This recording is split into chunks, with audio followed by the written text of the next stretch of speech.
This program features live coverage of an African safari and may include animal kills and carcasses. Viewer discretion is advised. A big and special welcome to Lafayette Upper Elementary, who are joining us for the first time today. Welcome, guys. Can you see there's some lions lying under the bush there, and they are very snoozy at the moment. My name is Brent Leo Smith, and I have Archie on camera with us, and hopefully you're going to have a fan. Now, not far away, there are lots of wildebeest, which lions like to eat. It's one of their favorite foods, especially at this time of the year. Now, I would love to get all your questions, so send your questions through via your teacher. I would love to hear from you. But our lions are being very lazy, and the wildebeest are a little bit far away for now, but they might move closer, which might make the lions wake up. Now, lions are quite lazy kitties. They sleep about 20 hours a day out of 24. So if you like napping, you might want to be a lion. These are two females. And there was a big male around this morning. I'm not sure where he is at the moment. I've been following these two lioness for the last 3 game drives. Well, this is the third. The last 2 plus this one. And hopefully they're going to be a bit more entertaining. But not only do we have wildebeest and lions, we've got the biggest animal in Africa as well here. So there's some elephant not too far away, looking or in between all the wildebeest. There we go, you can see them there. Hello, elephants.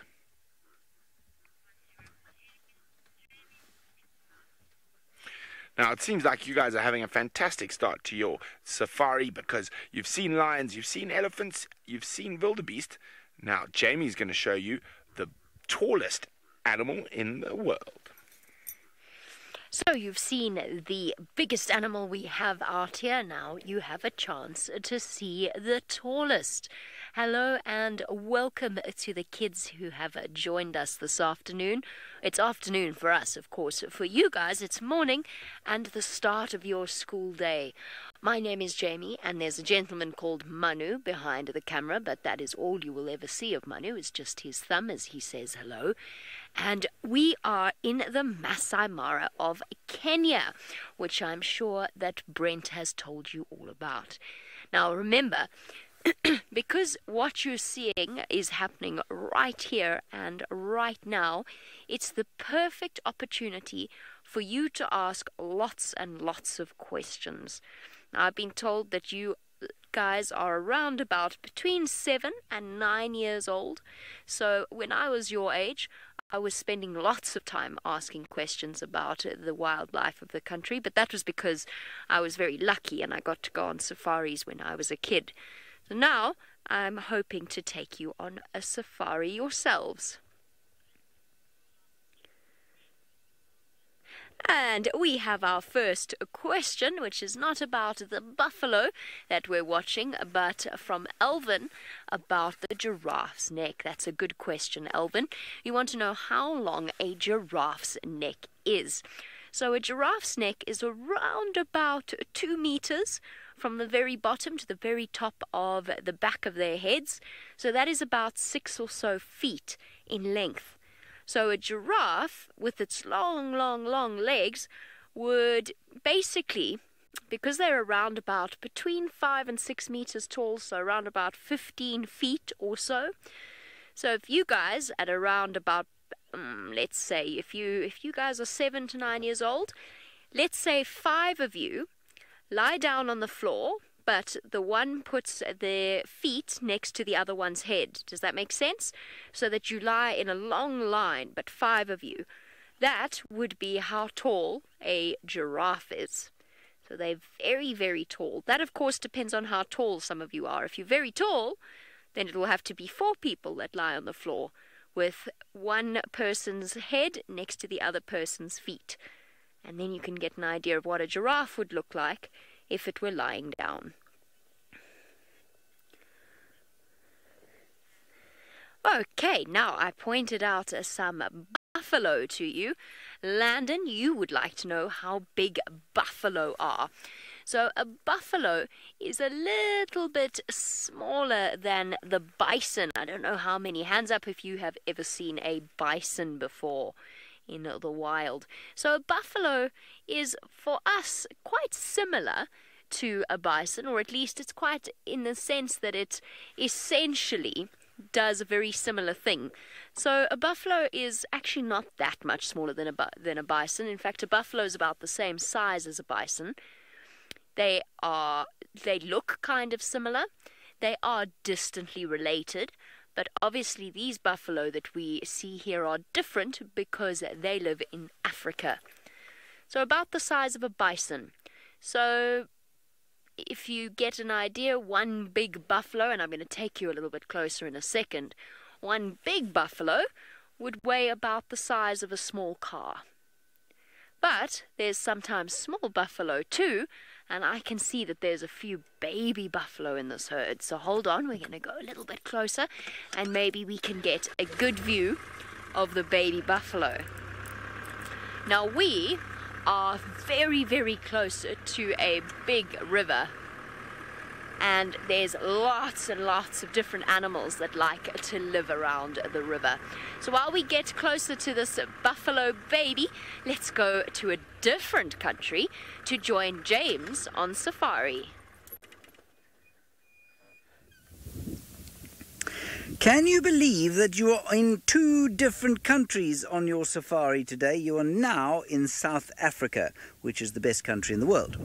Yes, I know that you think the United States is the best country in the world, but actually, now you know it is South Africa. We're sitting here with some impala in a very famous national park known as the Kruger National Park. My name is James, and on camera is David. That's David's thumb. Not the whole of David, he's bigger than that. And we are going to look hopefully for a leopard. There are the impala. Leopards like to eat impalas, and with any luck we might find a leopard hunting one. You can ask as many questions as you like. I'd love to hear from you.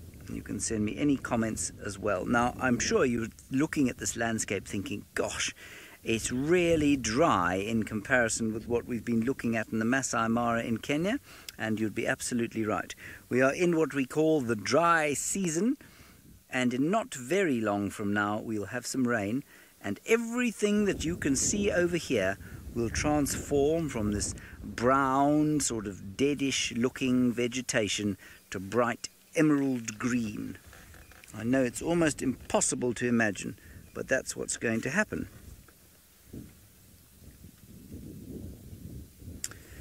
Landon, well, you've got lots and lots of deer in the United States, of course, and in various parts of Asia, and there are no deer down in this part of Africa. And you very cleverly ask, what's the difference between this and a deer? Well, they're very closely related, actually, but one of the major differences is that an antelope, like this one there, has a horn, or 2 horns if it's lucky, and those horns are different from antlers.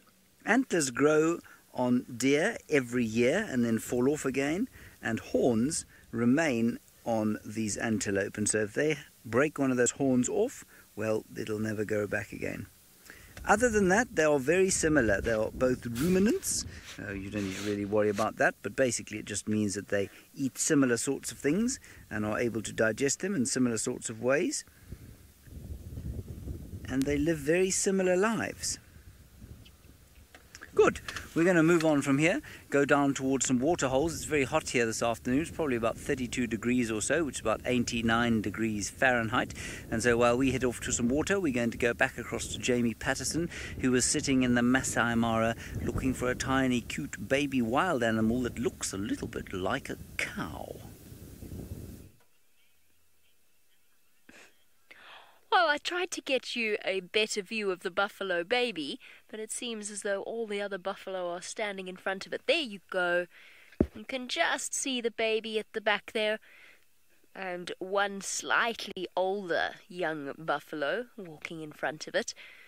So that baby's not too young, probably a couple of months old. It's already starting to grow its horns. And I know that James has been telling you about the difference between deer and antelope. Buffalo also have very solid bone horns. Isabella, you want to know about the buffalo's horns. Excuse me. You want to know why they are all different. There's a couple of different reasons. Some of the buffalo are younger than others. So some of the buffalo have slightly smaller horns, some of them have slightly bigger horns. But the biggest reason is because some of these are boy buffalo and some of these are girl buffalo. So girl buffalo have horns, but they don't use them in the same way that the boy buffalo do. So there we go, that's a female over there. And she's got smallish horns because she only needs to use those horns to protect herself from predators. Whereas the big male buffalo, they use their horns for fighting. So there you go, that gentleman over there, he's got massive horns, and you can see how they meet in the middle of his head.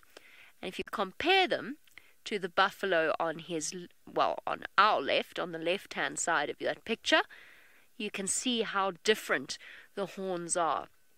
But buffalo are a little bit like people in that every individual looks slightly different. So most buffalo have horns that are a similar shape, but not all of them. Like that female over there. That one who is the biggest female in the group, she's got quite strange horns. They grow slightly backwards. There, she's pushing the other buffalo around. She's a big old girl. That female, she's got slightly different shaped horns. So there are individuals in the animal kingdom as well, and sometimes individual animals, just like individual people, look slightly different. So that young buffalo is still growing its horns. It's not nearly got big horns, but that buffalo on the left, that big bull, see how they meet in the middle of the top of his head? And that's basically because when two buffalo fight, they fight like two battering rams. So if you can imagine the buffalo running at each other and head-butting each other, you can see that those horns are basically like a helmet, perhaps like a rugby player's helmet, to help to keep their heads and their brains safe. Essentially, that's what buffalo are like. They're kind of like rugby players. They're big and they're strong, or football, American football, that's what I'm thinking of.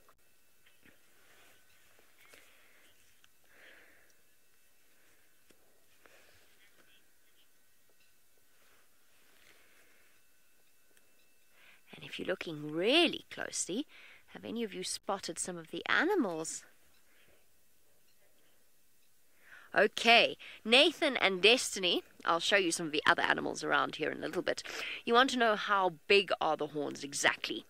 So I'm going to show you. Now, I'm not a very big person, but a buffalo's horns are kind of about the same size as my arms. So a buffalo's horns would kind of be like this. If you were to get up close to them, this would be how big a buffalo's head would be. Does that make sense? They're really, really big. A buffalo's, just its head, can weigh up to around about 20 kilograms, just its head, with those big bony horns. So that is around about 45 or so pounds. That is a really very big head. And they use those horns mostly to fight each other if they're boys, but as I said, the females also use them to defend themselves. So for lions, and lions are the biggest threat to buffalo out here, for lions, it can be really, really dangerous to go up and tackle a buffalo.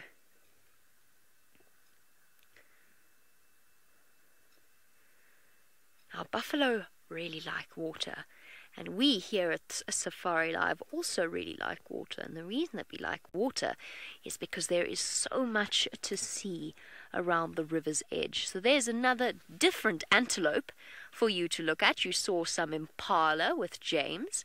Now look at these antelope.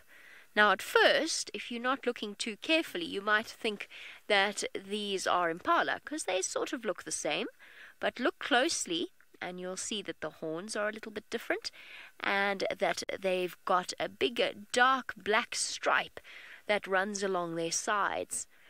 These antelope are called Thompson's gazelles, and they're very common in the Masai Mara, but James would not be able to find one in South Africa because they actually don't occur there.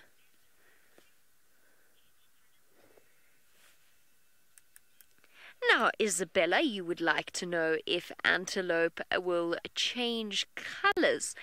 And the answer to that is sometimes. So baby antelope, particularly even Thompson's gazelles, or there's certain species of antelope like a topee. I'll try and find a baby topee for you later. They are born very, very light in color. And the reason that they're born that color is so that they can camouflage really well.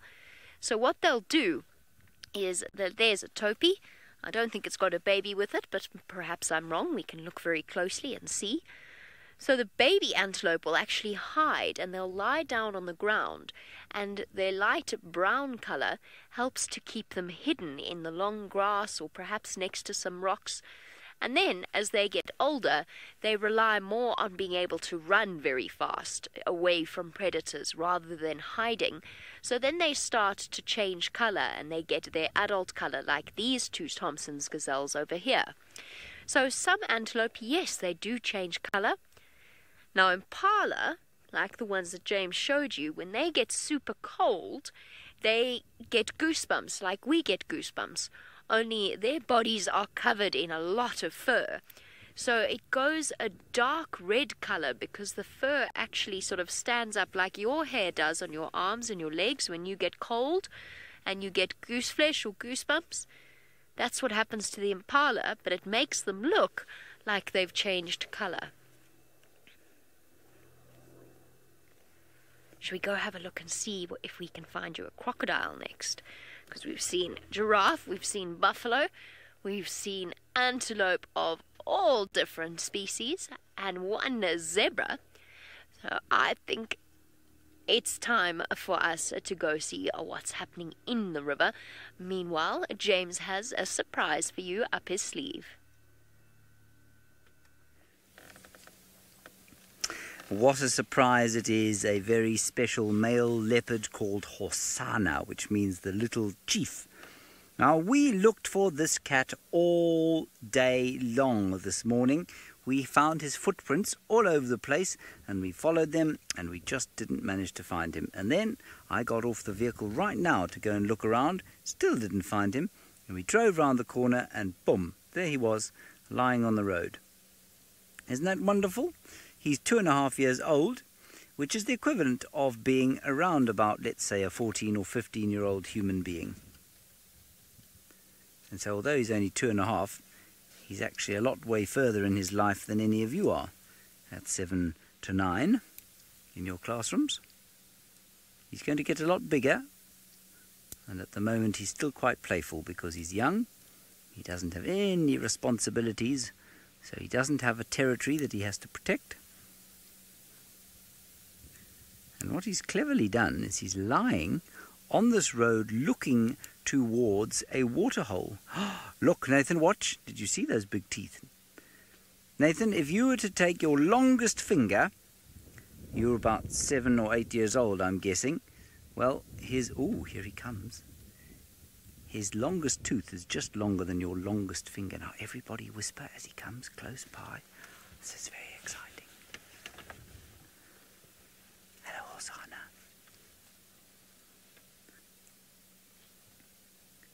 It's very special to be this close to a leopard. He's a wild animal, remember? He's not at all tame, so it's not like we can get out of the car. If I got out of the car, he would react very badly. But what we can do is just roll backwards.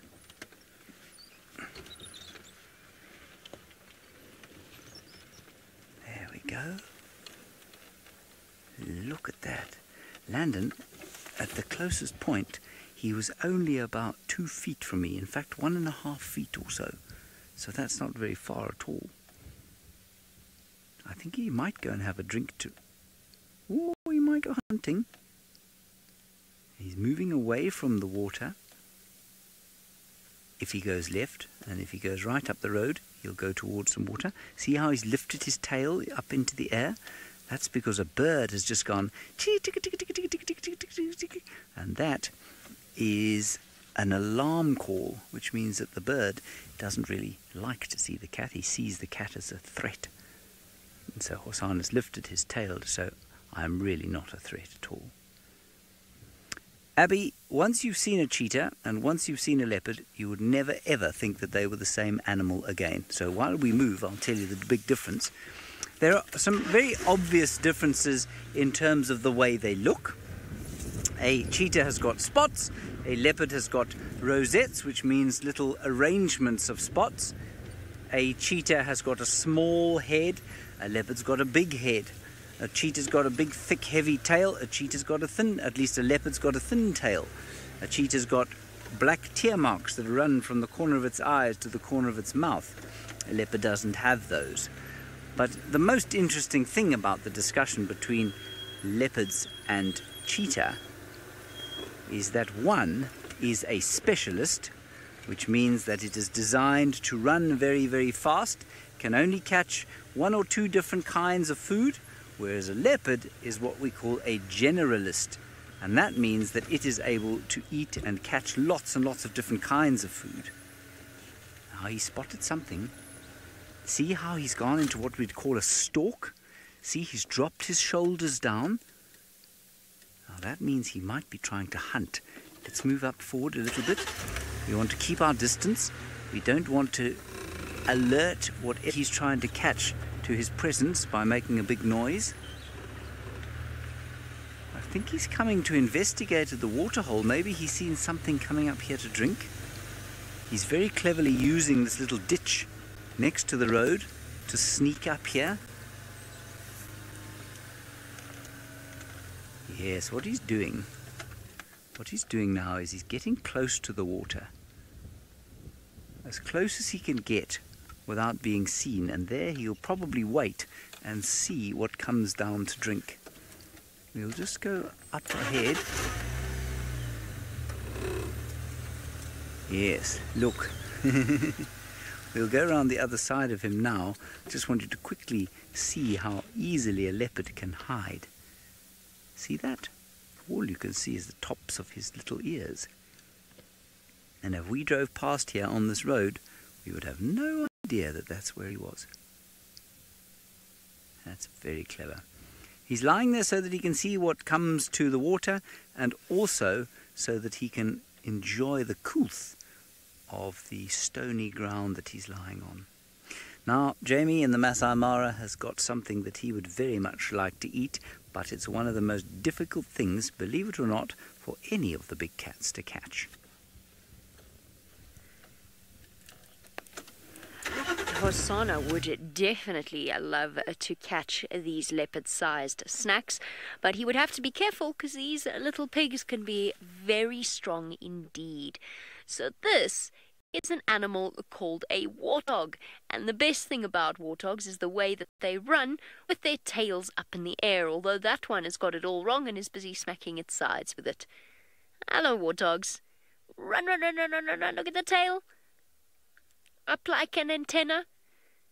The reason that they run like that is so when they run through long, long grass, they can follow each other and find each other, especially for tiny baby warthogs. When their mom runs away, they have to be able to try and follow her. But it's still very funny to watch as their tails go all stiff. Trot, trot, trot, trot, trot, trot, trot, trot, trot. And even when they're not that nervous, they still can't help it. And when they run away, they put their tails right up in the air, and as soon as they stop, their tails drop right down. So this is a warthog. Similar to Pumbaa in The Lion King. Perhaps you have watched The Lion King, although I realize it was quite a while ago. Now, in The Lion King, Pumbaa eats insects, but in real life, the warthogs actually... Oh, run, run, run. Oh, and a zebra for you. And an impala. There's all the animals here. In real life, warthogs actually eat, they're herbivores. So they eat grass and roots and various plant bulbs that they dig up out of the ground. There's some wildebeest there as well. Oh, lots of animals. Shall we go a bit closer so I can show you all the animals there? We still haven't even got to the river yet. We've still got to go round this corner before I can take you to see some big crocodiles and some big hippopotamus. Got so many things to show you. You'll have to think quickly to think of all the questions that you want to ask.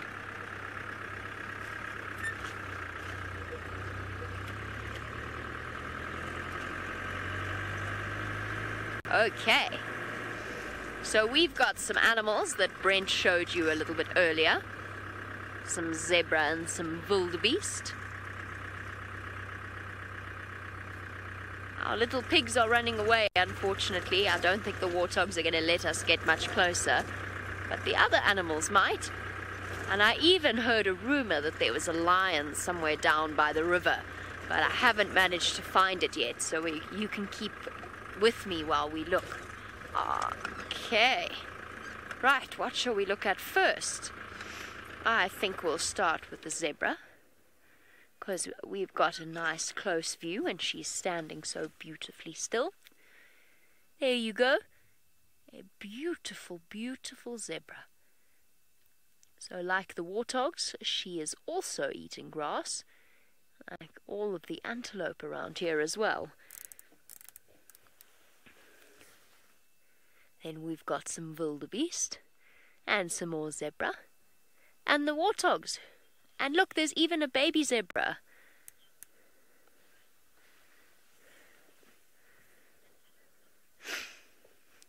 Oh, there we go. We've got a baby zebra drinking some milk from Mum. It's quite a big baby zebra now. But we have a question, I think, from Nathan and from Alexandra, who want to know about the warthog, which has almost disappeared. So let's quickly answer your question and then we'll come back to the zebra. You want to know how long a warthog can run without stopping. And I have absolutely no idea. I don't know if anyone's ever tested it. But I think if they're running really, really, really, really fast to try and run away from a lion or something like that, I think they could probably run about a mile or so, maybe even 2 miles, before they get exhausted and have to stop. But that's a very good question, because some animals are better at running long distance than others. So zebra can run super fast and probably run for about a mile or 2 and then they get tired. But wildebeest, which is a type of antelope, they are some of the fastest antelope out here, but they can also run for a long the way that their bodies are shaped, and it basically makes it really easy for the wildebeest to run. So almost every single animal that we're looking at here is faster than Hosanna, or pretty much faster than Hosanna. Hosanna is very fast. He's a leopard. It's one of the fastest big cats, but he can only run very, very quickly for maybe 100 meters, 200 meters. That's only about 200 yards or so. Whereas these animals can run almost as fast as him, but for much, much longer. And that's why when Hosanna goes hunting, he has to creep up as close as he can to these animals, and that's why he's camouflaged like he is. So many different things to look at.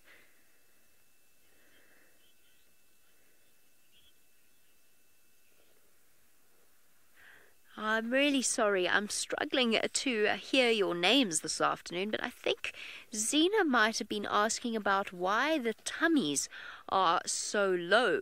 Now, Yena, is that correct? Okay, I'll answer your question, and then if I've got your name wrong, I'm really, really sorry.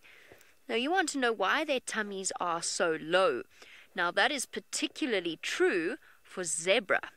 And let me tell you the secret behind why zebra's tummies are so big. It is because they eat lots of grass, and the way that their stomachs and their bellies, their intestines, break down the grass so that they get the good stuff out of it to help to keep them alive, while they're doing that, they produce lots and lots and lots and lots and lots of gas. And what that means is that zebras are very flatulent. And sometimes they even get a fright from when they pass gas themselves. They turn around and get a big fright. But some of these zebras are a little bit bigger than others, and that's because some of them are females and some of them have or are pregnant. Now, I don't know, I'm not sure about that one. I don't think she's pregnant. I might be wrong. But the one on the left definitely was. It was definitely a very pregnant zebra that I saw. There we go. She's on the left there. Pretty sure she's pregnant. So some of them are big because there's lots of gas, but some because they're pregnant. Now Harmony, zebra are related to horses, and in some ways they're quite similar. So a zebra can live pretty much as long as a horse, so around about 20 or so years, possibly even older in captivity. But around about 20 to 25 years old will be how long a zebra lives out here in the wild. And it's because there are so many different dangers out here. So even if they could live up to maybe 30, even 40 in captivity, out here in the wild, as they get older, they're perhaps not as strong as they used to be, they're not as fast as they used to be, and their hearing might not be as good. And that means that for the predators of the Mara, they become an easier target. And especially for these zebra and wildebeest, they have to make a very, very difficult journey every year, moving backwards and forwards from the Serengeti.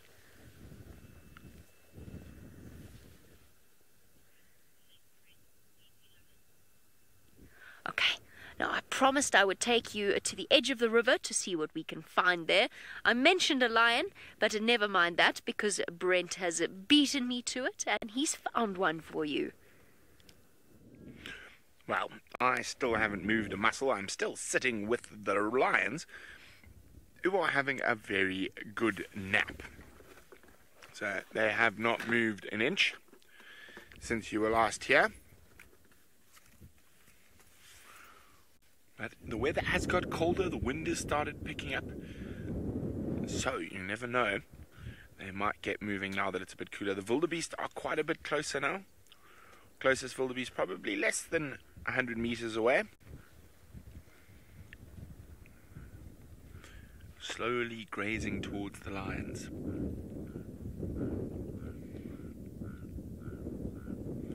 And you'll be able to hear some frogs in the waterhole close to us. Rope, rope, rope, rope.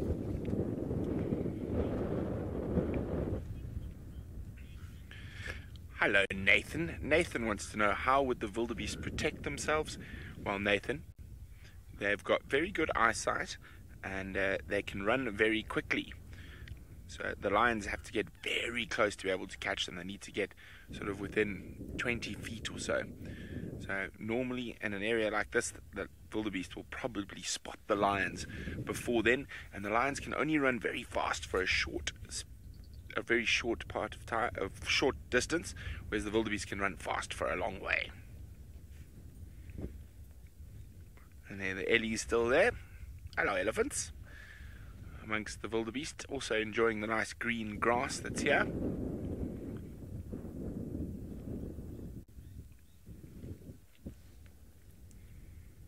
Alright, and that one's eating a bush. And we can see down on the ground in front of those wildebeest is a wildebeest who didn't make it through last year. You can see there's a wildebeest skull on the ground.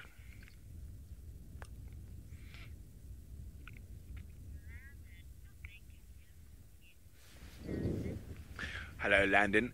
Landon would like to know, how big can elephants get? Landon, a very big elephant bull can weigh as much as 6,000 kilograms. But the biggest elephant ever recorded was 9,000 kilograms. So over 20,000 pounds, the biggest elephant. But normally they don't get much bigger than 15 or 16,000 pounds. That one we're looking there is a female, so she probably weighs about 8,000 pounds or so.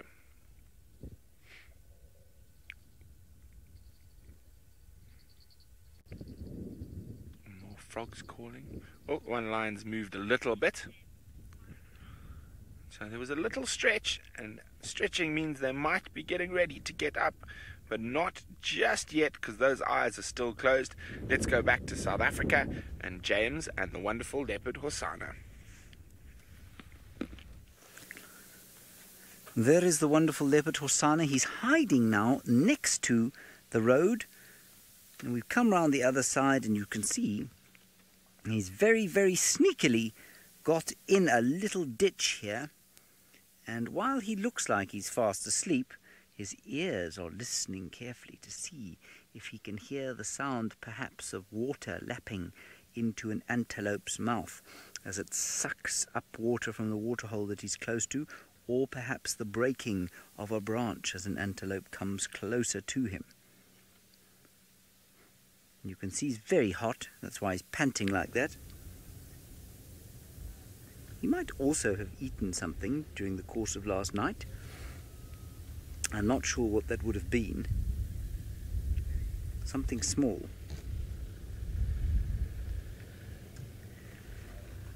Alexandra, leopards don't live a very long time. Male leopards probably, on average, live about 13 or 14 years. 14 would be quite old, but females live a bit longer. Up to about 18 or 19, but very seldom do they manage to get that old. In captivity, so if you had a leopard in captivity, perhaps in a zoo or something like that, which of course is not very nice, but sometimes necessary, then they could live probably up to about the age of 20 or so.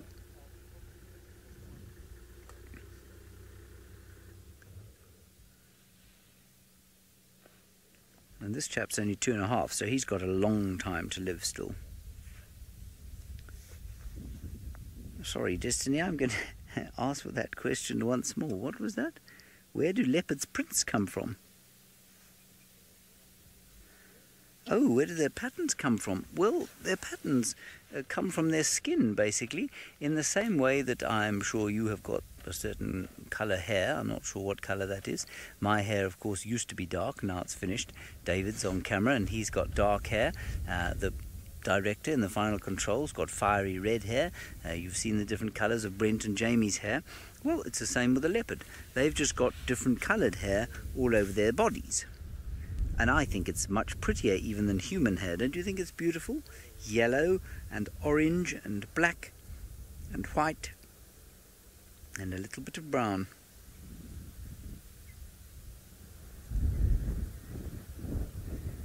You can feel the wind is blowing. Now this is very good for a leopard who is trying to hunt, and that's because it means that nothing will be able to sneak up around here. So I'm talking rubbish. He will be able to sneak up on whatever's moving around in the woodlands, because he won't make any sound, so they won't be able to hear him coming, and they probably won't be able to smell him either. Sorry, Nathan, I missed your question. It sounded like a very good question.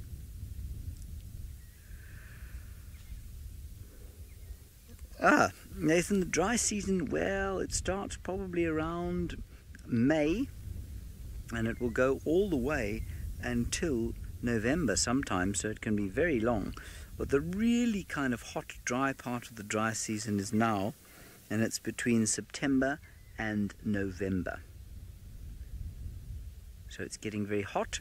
We're not expecting too much rain for the next little while, although I've got to tell you, this wind that I can feel blowing is a little bit cold, which means that maybe we'll get a little bit of rain.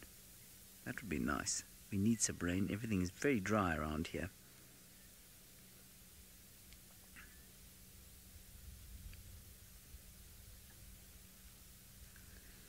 Catherine, I know you're not going to believe me when I say this to you, but you know a leopard can actually run faster than even you, and faster even than the fastest person in your class, which might be you. I don't know if it is or it isn't.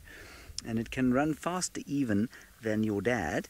I know that all of you think you've got very fast dads, but it can run even faster than that, and it can run even faster than a horse.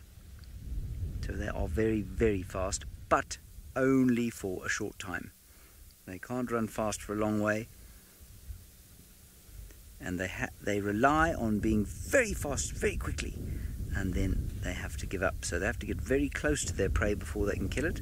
So although he's close to the waterhole here, probably about 100 feet or so, maybe just a little bit more, he wouldn't try and attack something that was drinking at the waterhole until he could get much closer than he is now.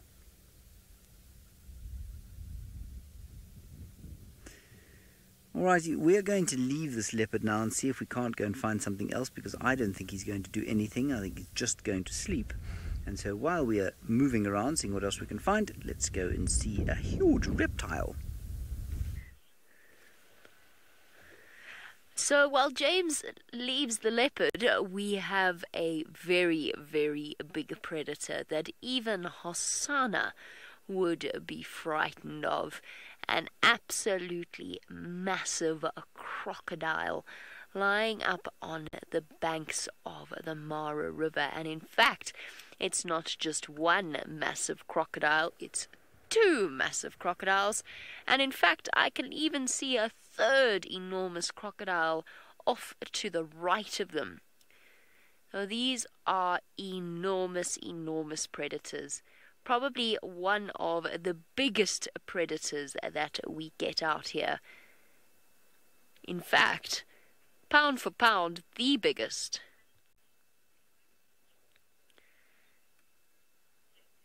Lucas, you want to know what animal has the highest jaw power out here in the African wilderness? And this is an animal that we're looking at right now. The bite force of a Nile crocodile is absolutely enormous. Now, most animals can bite very, very hard. And of course, there's also the hyenas that are capable of crushing bones. But when it comes to really being able to bite and hold down, a crocodile is a very, very strong animal. Now, you probably will have heard before that their muscles opening their jaws can be quite weak. So they struggle to open up their jaws, but at the same time, they have a very, very strong closing bite force. So you could probably hold the crocodile's jaw closed, although please don't ever, ever, ever, ever try that, because these animals are super strong and it would throw you around and really hurt you. So you must never try that. You must never touch an alligator or a crocodile. But they can't open their mouths very easily, but they can slam their mouths shut and hold their mouths shut.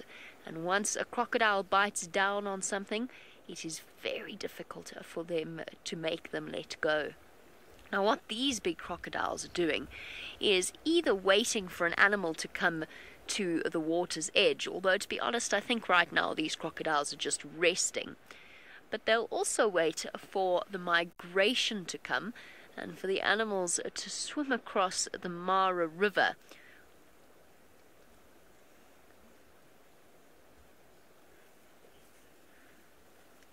Now, apparently the entire class is wondering about the difference between a crocodile and an alligator. So there's quite a few differences. If you have a look at the nose of an alligator, this is one of the big differences, you'll see that the nose of an alligator is quite wide, very, very wide in fact, whereas a crocodile is slightly more sharp and pointed at the tip. Not very sharp and pointed, but slightly. So an alligator has a broader nose or a broader snout. Now, the other big difference is where you find alligators and crocodiles. You don't find any alligators here in Africa. You will only find them in, for example, in North America or in the Americas and in Asia. But crocodiles you will find almost everywhere throughout the world. Now, if you look closely when a crocodile closes its mouth, you will also find that you can see the teeth. Now, unfortunately, we can't see, but with alligators, if you see its mouth is closed and you can't see any teeth, then you know that it is an alligator. Okay, it has been an absolute pleasure having those of you that joined us this afternoon. I hope you enjoy the rest of your school day. Unfortunately, you have to go and return and leave our safari, but hopefully we'll see you again and we get to take you on safari very soon. For the rest of you, off you pop back across the continent to James, who is, I'm not sure what James is doing. James is looking at some Nyalas who have just come to drink at the waterhole, and Hosanna slept through the entire affair. Did not move his head. Welcome to the regular safari. We used to call it the adult safari, but of course that has ridiculously unpleasant other connotations, and so we just call it the regular safari now. Please talk to us using the hashtag SafariLive on Twitter, otherwise the chat stream on YouTube.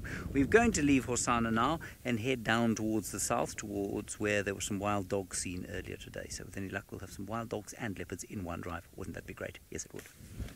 David, are you ready? Yes. Here we go.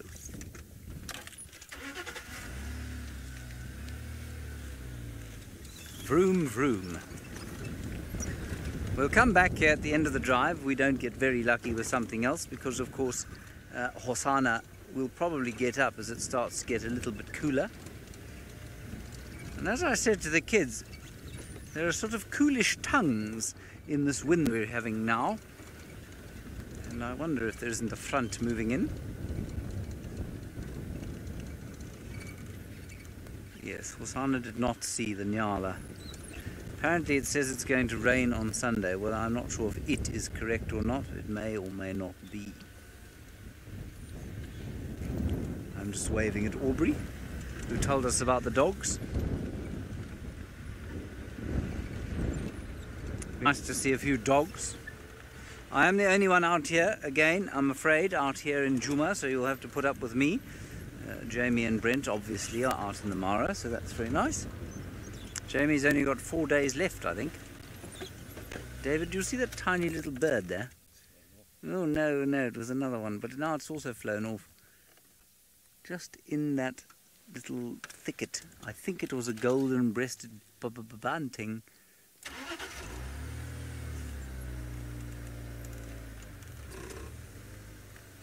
They're very pretty, David. They have golden breasts, which makes them look very cheerful. Unfortunately, you closed off that little avenue of pleasure for us today.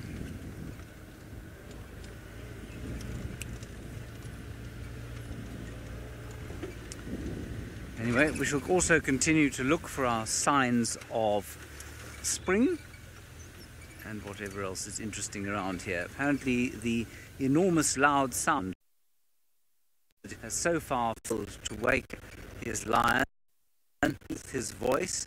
I think you should ask him to shout, "This is 100%. Well, we have a slight little bit of more movement now, but the wildebeest are slowly edging closer and closer. Actually, the closest ones are probably behind us at the moment. The lions seem to be aware that they're there, but not too concerned. Just yet, of course.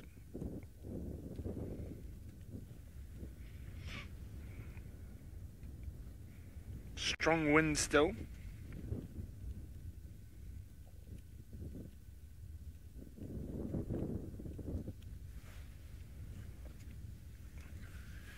Now, the wind is blowing towards where some of the wildebeest are, but even the smell of a big cat is often not enough to deter where they're off to. And the smell of lions will be all over this place.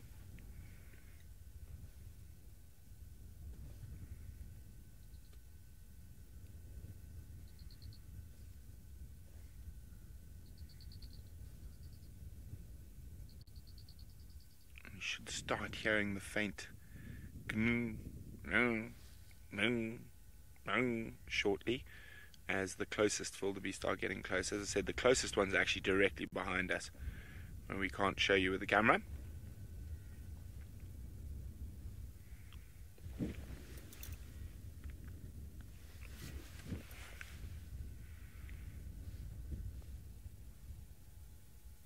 But they are slowly but surely moving towards where these two girls are snoozing.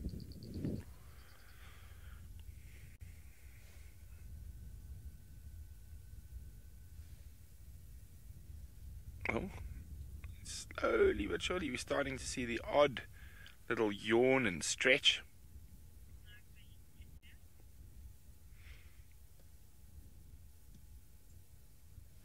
About the most movement we've seen so far this afternoon.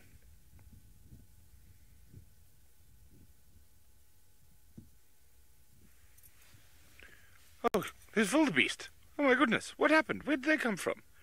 I've been snoozing so much, I didn't notice them sneak up on me.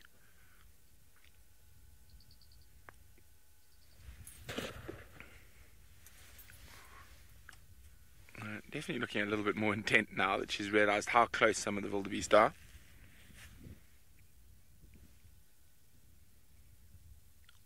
Well, we've watched about 3-4 different failed attempts from these lions in the last 2 drives.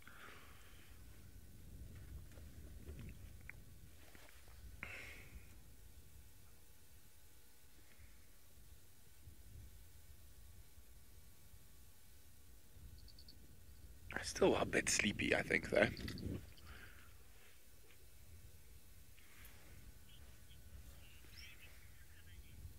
Ah, well, it seems like the lions and the Mara are coming out to play because Jamie seems to have found some of her own.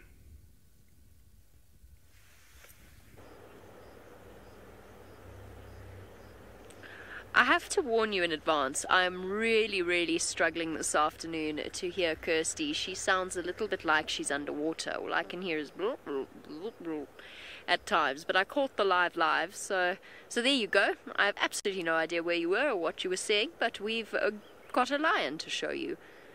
And I think it's a lion that I actually drove past earlier on my way to find some things to show the kids.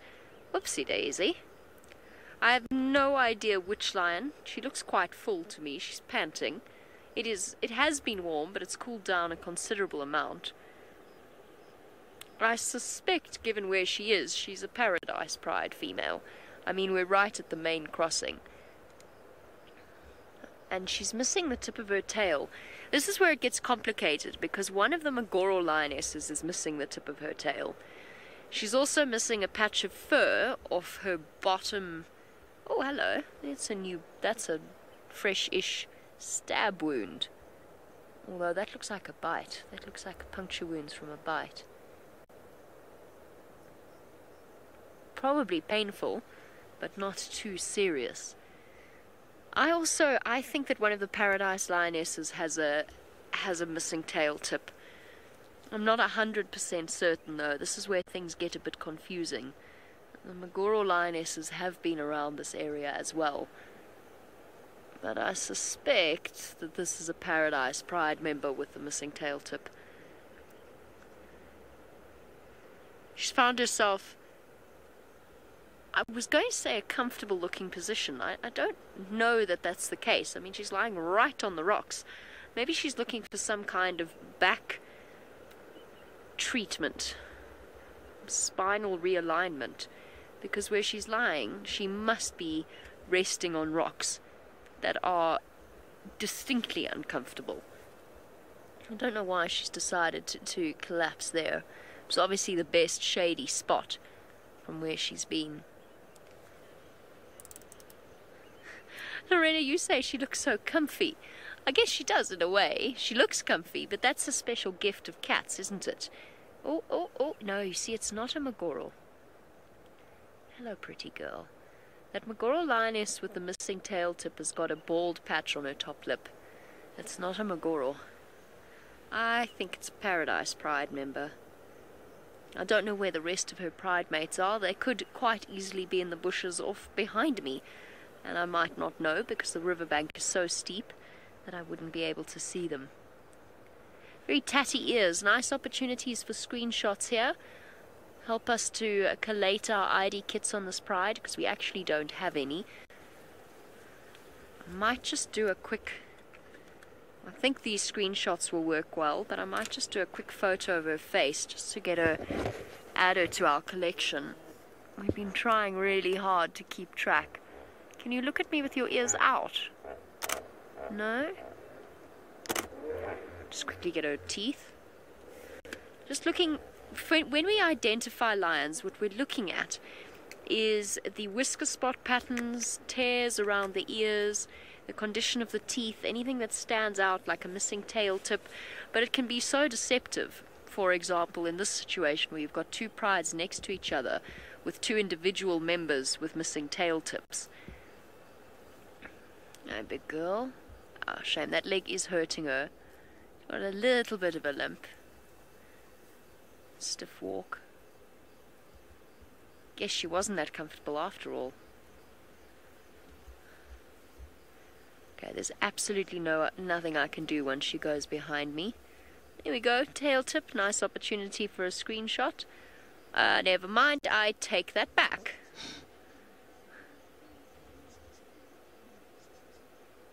Poofy Poof, you want to know? Oh, it was definitely not a good time for a screenshot. Oh, we're about to get hit by the smell of some serious lioness diarrhea. Poofy Poof, you want to know why the flies keep going for her eyes? And the answer to that is because it's the most sensitive, or one of the most vulnerable and sensitive areas of the lioness. So oh.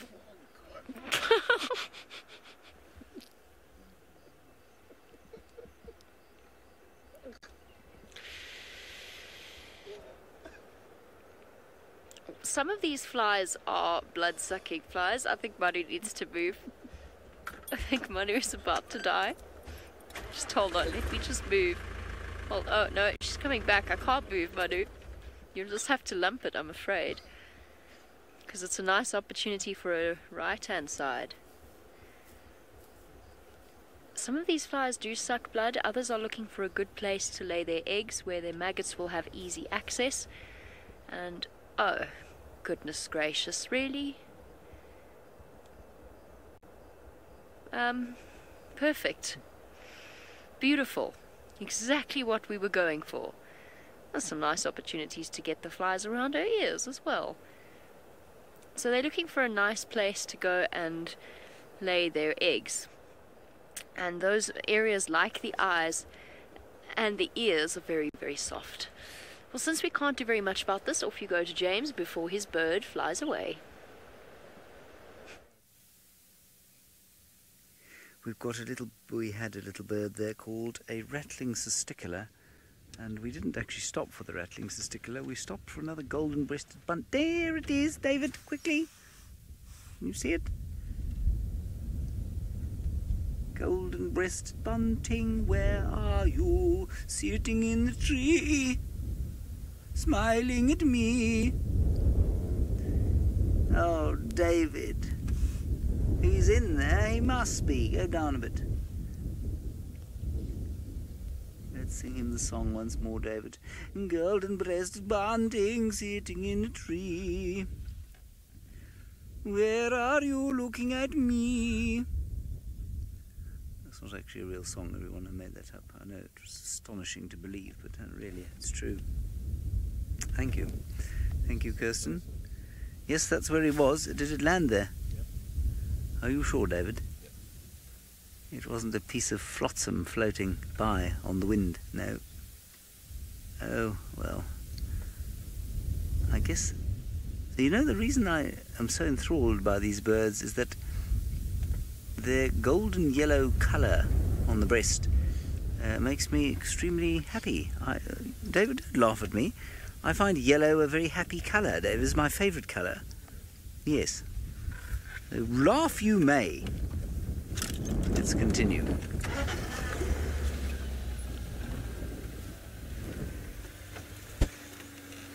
There it is. Look, they're on top now. Quickly. If you miss this time, David, I'm going to push you off the car. Top. Oh, you got him. Yes, you got him. Well done. I don't know if you heard him there, everybody, but he got a little upset with me.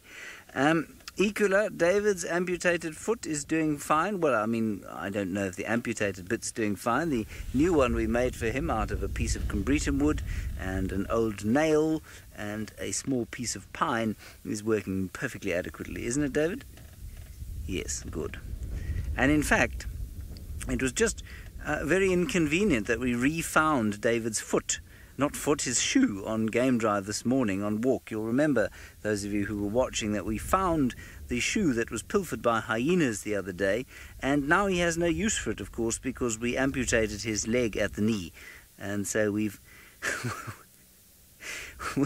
we really feel a little bit sad about finding the shoe, given that it has no use. I suppose we could use it on the end of your pine foot, couldn't we, David?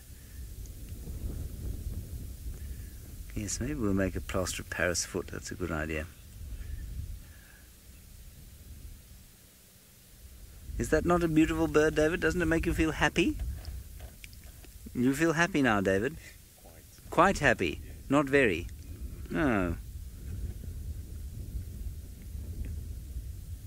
Kazos, you say I mustn't push David off. Okay, I won't. If you say I won't, I shouldn't, then I shan't. I mean, look at that bird, David. He's got a lovely golden breast. He's got a little sort of 80s style cycling helmet on his head. He's making a pretty call.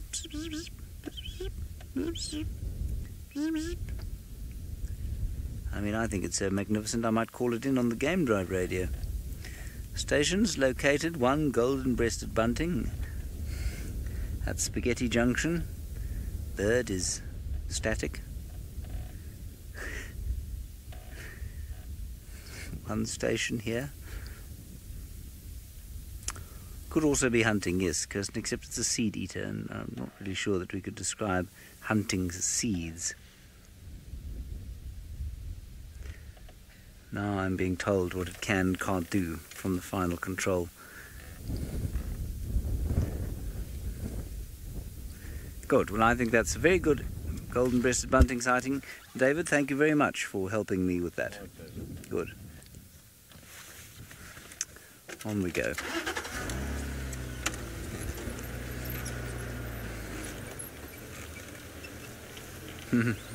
Oh, Isabella, I forgot completely. We will go back there at some stage today.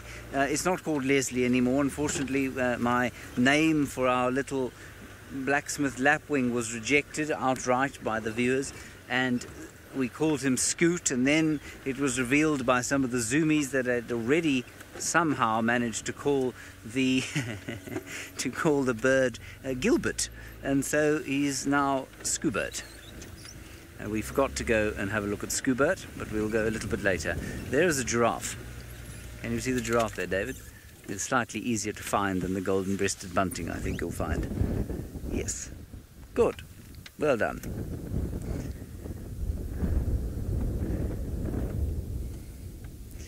The giraffe is looking at us as if to say, surely you must have seen me before you saw the golden-breasted bunting, on account of the fact that I probably weigh in excess of 150 times the mass. Look at him coming out into the open, enjoying his limelight.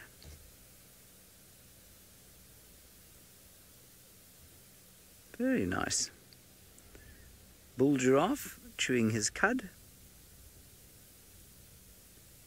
listening towards the wind.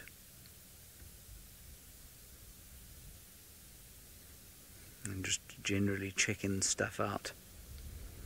We saw them eating some flowers the other day. Some of the combretum trees are coming to flower. They were eating those, really enjoying them.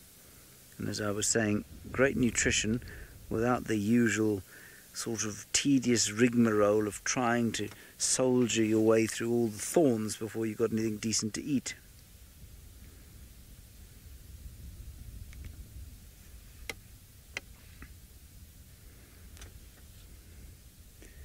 It really is amazing also when you look behind him, you look at all that winter vegetation, it looks so harsh.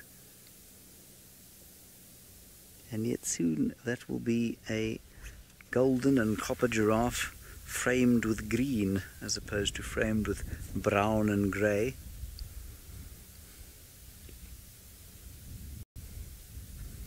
David, I think he's fascinated by your new foot. I'm not sure that he's jealous. He's certainly interested, though. For those of you who are wondering what happened to poor old David's foot, he tripped on a concrete plinth this morning and gouged a piece out of his calf. Picard, you say this giraffe is all on his own. Unless he has a number of invisible friends, I'm going to agree with you wholeheartedly, Picard. I think he is entirely on his own.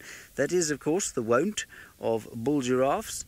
They are often on their own. Sometimes they'll have a friendly close-ish by, but not always. And the females quite often seem to be alone, but they stay in visual contact with each other quite a lot. And of course, visual contact for a giraffe is very different from visual contact, for example, for a dwarf mongoose, which must look through the grass rather than over the tops of the trees. And so if you want to stay in visual contact as a mongoose, you must stay close by to your friends. Whereas a giraffe can stay much further away on account of the fact that they are able to look over the tops of the trees. Poofy Poof, giraffes, do they demonstrate their intelligence? Well, they put a couple of satellites up into orbit from this part of the world. Certainly one has come up with an alternative to string theory, so I suppose in such ways they do demonstrate their intelligence. Of course, being sarcastic, Poofy Poof, in case you hadn't realised, giraffes are not responsible for any modifications to string theory whatsoever. I don't know that we would describe them as intelligent as far as human intelligence goes. They don't have a complex social structure, and so that generally goes hand in hand with what we would term intelligence. So I'm not sure how good their ability to learn is. They're certainly curious, but really I couldn't answer that question, but to say, as I always say when we talk about this sort of thing, they're as intelligent as they need to be. They don't need to be able to do calculus or string theory because it would be of absolutely no advantage to them at all. They don't need to have a language more complicated than the one they have. No, Brenda, I have tried to hear the humming that the giraffe make. I've never heard of anybody who has heard it, except perhaps a few people who work with giraffes in captivity. They do make an infrasonic sound, apparently, which of course is too low for human beings to hear. The pitch is too low for human beings to hear. But I've never heard of a human being who could hear it. But perhaps there are, if you sit with a giraffe in captivity for long enough. Perhaps you do hear it. That giraffe seemed fairly astounded that I said I hadn't heard him sing before. He's probably singing at me now, thinking surely you can hear this now, but of course I cannot. It is too infrasonic. He's got a bit of a bauble on his elbow there, you see that, David? A bit of a growth. Doesn't look very comfortable. Lions get those in theory because they get bovine tuberculosis, which causes a swelling of the lymph nodes. I wonder if this giraffe doesn't have a form of tuberculosis. I'm not sure if a giraffe can get bovine TB.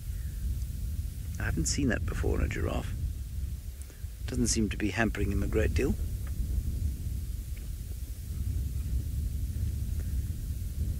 And now he just wander off into this dry vegetation, and we're going to carry on and try and find some wild dogs. I am told that Brent's lions are giving some consideration to the consideration of perhaps thinking about moving.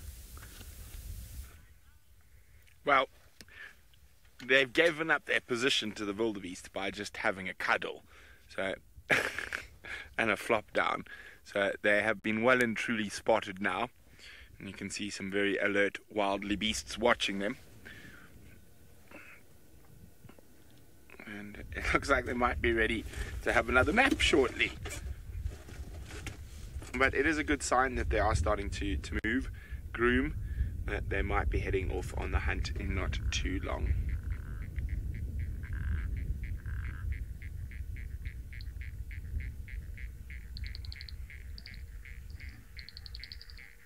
Yeah, the wind's a bit strong, but can't really hear the wildy snorting.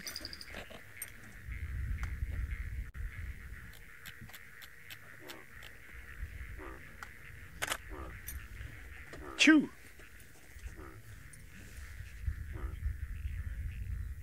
Yes, the frogs are much closer to us. We can hear them going. Wow, wow, wow. Oh, everything's on still today. But I'm quite confident these girls are going to get moving again shortly. And they didn't catch anything yesterday or this morning, so I'm hoping tonight is the night. Now Chuck's wondering, do the wildebeest herds have alphas? Well, not really in this area, Chuck. In this area there will be dominant bulls when it comes to mating, and you'll see them running around battling each other, but there is no one single alpha amongst these mega herds. Now, completely different to Southern Africa, where the bulls will have territories that they'll actually defend from other bulls, and they don't migrate out of those territories at all. So very, very different here in East Africa, and particularly in the Mara Serengeti ecosystem.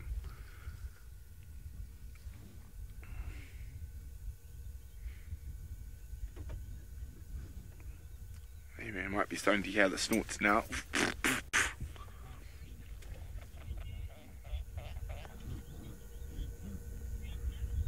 Brenda is wondering, do gnus gnu or make the sound of gnuing when they eat? No, not really. Not while they're eating itself, but while they are moving or having a chat, they're all gnu, gnu, gnu. But it looks like it's time to wake up for the girls. Scattering the herds. Now, of course, during the migration, this isn't always the worst tactic. There might be a wildebeest or carrying an injury.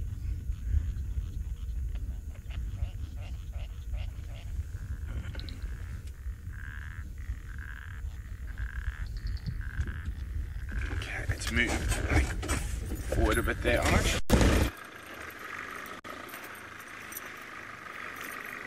Kaj is asking, are the wildebeest capable of charging lions? They are, but very, very seldom. It's sort of a last gasp, desperate attempt. We've actually seen it before. I saw it during the Gauntlet series with the Sausage Tree Pride. Big male wildebeest charged one of the sausage females back, and she skedaddled. So I don't think they're quite ready to get moving yet, but the process has been started. Remember, this is 100% live, coming to you from the Masai Mara. Hashtag SafariLive if you have any questions.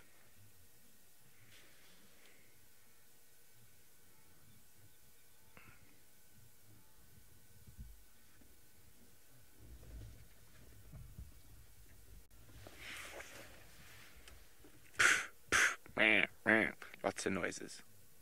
And the frog starting up next to us again. Now, what you're seeing here is not uncommon for prey species once they have located the predator to actually sometimes even walk closer, snort at them, and sometimes they'll even sort of run really quickly past them, and sort of to just show them that they are too quick to be caught. Tommies love doing that.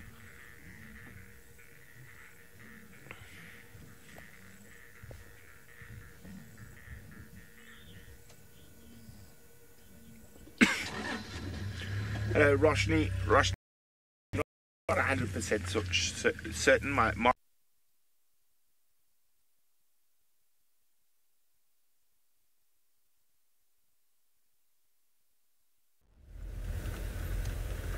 Sorry about that. I'm afraid some more grimelinos all the way from the Masai Mara. Here we have got, at Twin Dams, a heron and 2 Egyptian gooses. And about 700 terrapins. Isn't that nice? Now this waterhole has all but dried up. I think if we don't get rain in the next 2 weeks or so, we will definitely have a dry waterhole here. And the light is quite pretty, and it's got pretty quite early. And that's because we've had a lot of wind, so there's dust in the air. I think there are probably quite a few bushfires around as well. And we've come down here to look for wild dogs. We haven't found them yet. We have found terrapins, as you can see. Very exciting. I'm sure there are many of you who turned on the stream this afternoon thinking to yourselves that one thing I have to see today is a terrapin. Well, there you are. and, of course, a grey heron, who's standing very statuesquely. I'm not sure why he's not in the water anymore. I suppose a heron in a little pan like this, I'm not sure what it would eat actually. I can't believe there are too many frogs and things in here. There don't seem to be any fish. It hasn't been around long enough for it to have been seeded with fish just yet.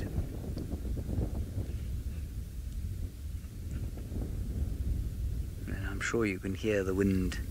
And I'll tell you what it feels like. It's a hot wind with just the odd sort of tongue of air conditioning. But it's blowing from the wrong direction to be at the head of a cool, cold front. It's coming from the northeast, which is unusual. So most likely off the channel in Mozambique. Well, that was Twin Dams, everybody. We're now going to press on and see if we can't find the wild hounds. If we get really lucky.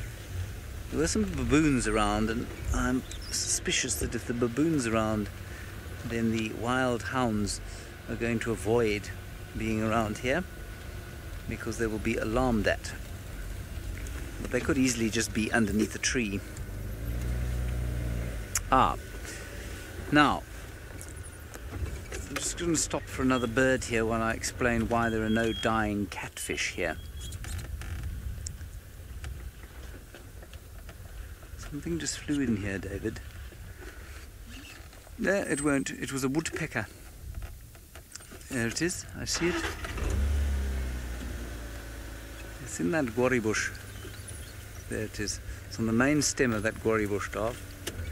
While you try and find it, I shall explain. Oh, there you go. You found it already. There are no catfish in these ponds because they dried out, and all the catfish died or eaten.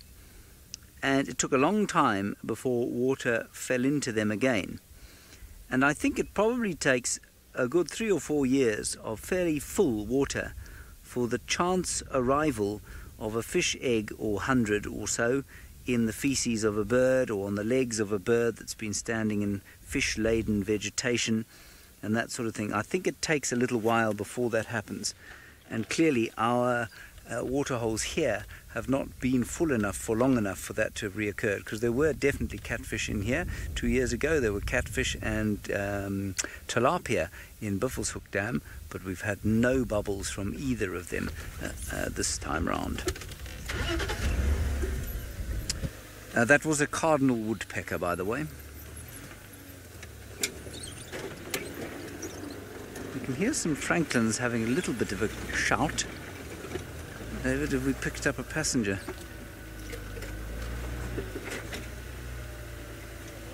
I think there was a... Yeah, I see it. It's gone now. It was a bush. Now we will wave politely. I think they wish to talk with us. Hang on, everybody. We will now go and talk to Aratuza.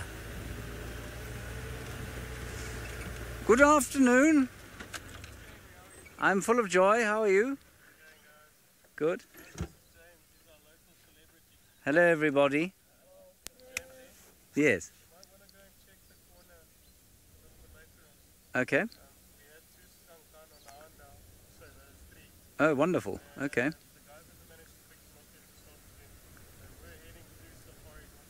Okay, cool. I'll go and have a look. Thank you very much. Okay, everybody, that was good news. That's Ryan from Arathusa saying that... thanks, Ma. Thank you. Saying... He's teasing me. Saying that there may be 3 cheetah heading this way from their side of the reserve. So we'll head down there and we'll see what we can find that end. I think he may be about to lose a piece of his vehicle. All right, I think we're going across to Brent. And what's Brent doing, Kirsten? Don't know. It's all a mystery. Oh, he's still got the lions watching the wildebeest. We'll have a look for the dogs, and then we'll possibly pop over and see if we can't find the cheetah. That will be very exciting to have both of them. Okay, bye! Well, we're still sitting here, and the wildebeest are now safe distance away from our 2 lovely Olololo ladies. who are just chilling. One's heads up, the other not so much. And to finish off on the frogs we've been hearing, and so unfortunately my knowledge of Kenyan frog species is limited, but I'm guessing their families have got a bit quiet now. And there's a stream frog or a grass frog of a kind in there. There was a toad earlier, maybe a leaf folding frog. Definitely a reed frog, one of the reed frogs. I could definitely hear that. It's quite a busy little pan. Now, the reason it's quite a busy little pan with a lot of fruit species, my goodness, Leo Smith, is not only is it a pan now that's filled by natural rain. This is actually an active seep line. So often where you find rocks and gardenias like this, there will be a natural seep where water is actually coming out of the ground. So as the water flows from the top of the hill down, it gets funneled into sort of spots where there's weaknesses in the soil, or a change of soils, a slight mineral difference in the soils, and where these rocks are coming out like this, the water often seeps through from under the rocks. There we go. Those sound like grass frogs or stream frogs. They can sound very similar. Very difficult to find as well.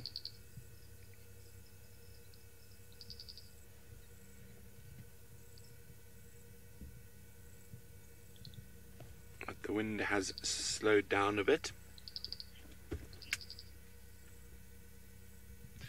Sorry, Kirst, my comms are breaking up really badly. Can you go again?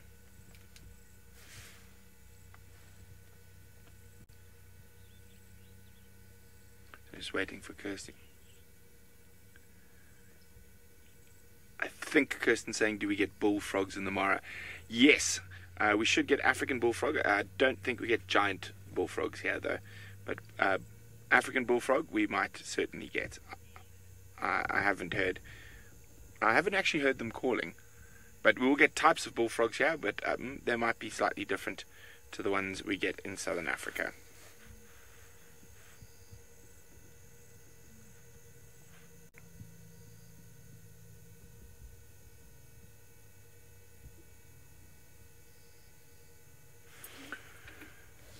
Having a quick look behind us, but back to grooming, getting oneself prepped for the evening, out hopefully hunting wildly beasts.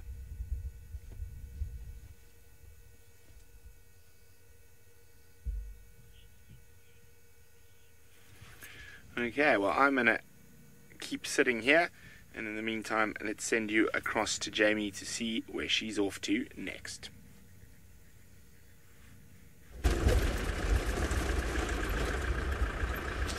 Okay, so Brenty's going to sit there. I did not stay with my lion, largely because that is one of the busiest roads on this reserve, which means that there's lots of people who would like to see that lion. There's a restriction of only 5 vehicles at a time at any of those particular sightings, so we've left her. It was a bit of a struggle, though, to be honest. We, in the end, had to just sneak past her because the guy behind me wouldn't let me reverse around her. So I just thought I'd show you the sun shining down over the Mara Triangle, illuminating the herds of the migration. We're not far from where Brent is, so we're probably basically looking at him from the opposite side, from between the wildebeest. And what strikes me is that I thought they were moving slowly towards Northland territory. Sonia, wildebeest are a lot smaller than buffalo, and it, now gets me thinking back to mixing up the poor answer to the school kids' question this morning, because I was trying desperately to hear different things and concentrating where I shouldn't be. Wildebeest are a great deal smaller than a buffalo. I mean, a wildebeest is about the 1/5 of the size of a buffalo. In terms of height, they're not that far off. They're probably about 2/3 the height of a buffalo. But in terms of weight, they're probably about a fifth of the size? No, quarter of the size. Let's be a bit more realistic. I mean, a big adult buffalo can weigh 900 kilograms. And a wildebeest really would be tipping the scales at 2. So I think to say that they're about a quarter of the size is not that inaccurate. These herons, sorry. Distracted by these herons. They're having a little bit of a discussion.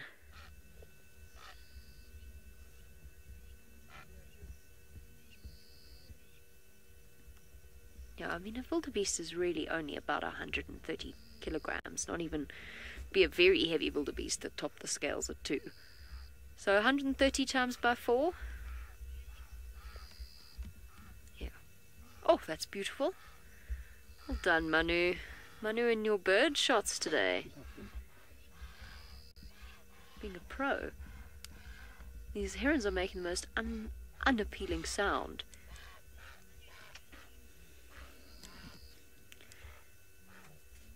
Once or twice, Manu and I drove through North Clan in the dark, and all of a sudden we were interrupted by this horrendous sound.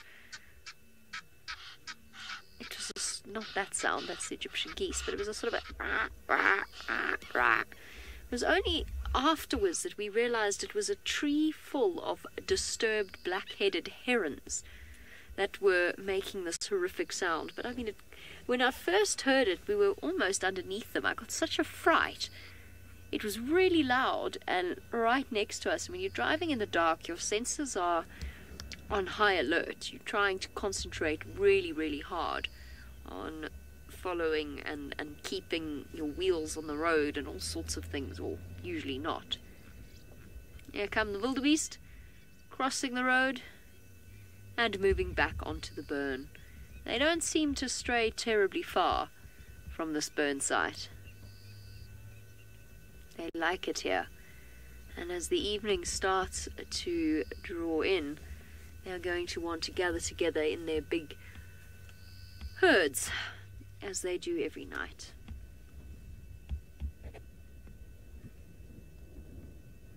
Very beautiful. The rain is approaching us from the south, and actually it's not too bad to the east. I think we'll be okay tonight, honestly. I think we're going to make it home and dry once.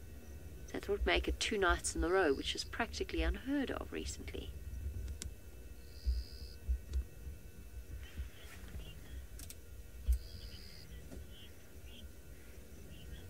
Rima, yes indeed, wildebeest do stampede, and it's absolutely terrifying when it does happen, when you get a large group of them.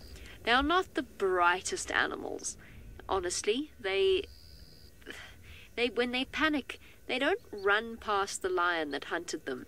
They run in circles, basically. They run in swirls, and I've absolutely no idea why. It's just, oh no, I do know why. It's just blind panic, honestly. Total and utter blind panic.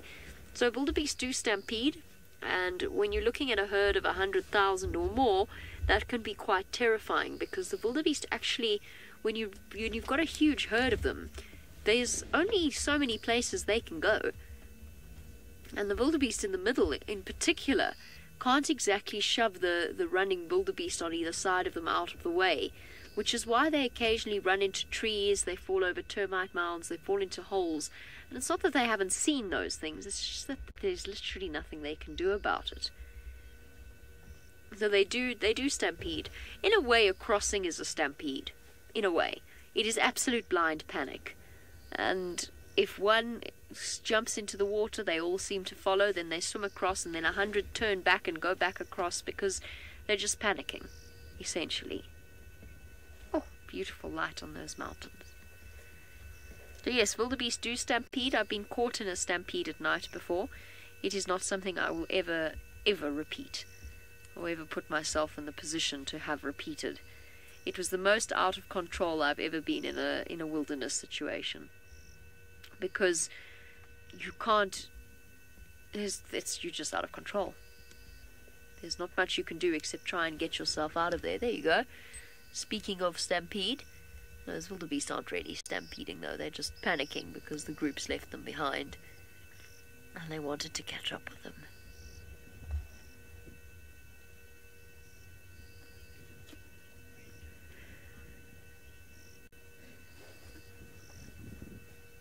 Okay, assuming I heard that correctly, let's go and join Brent looking for wild dogs and cheetah, apparently.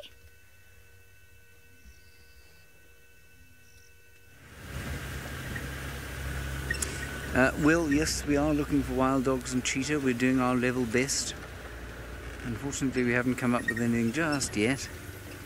We'll take this road over here, past the barred owl's haunt, and see if we can find anything there. Haven't found any tracks either, so I wasn't around this morning, so I'm not sure where really to begin.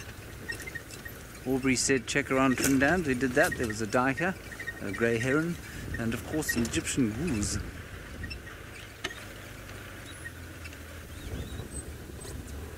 A good idea to just check around here for the barred owl, which we saw a few times.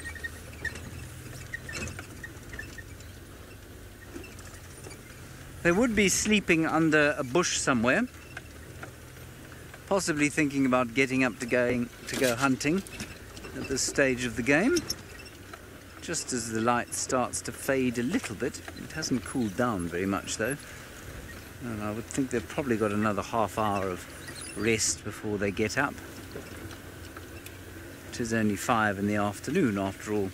And when you're looking for wild dogs, the one thing you really don't want to find is, of course, impala, which we have now found.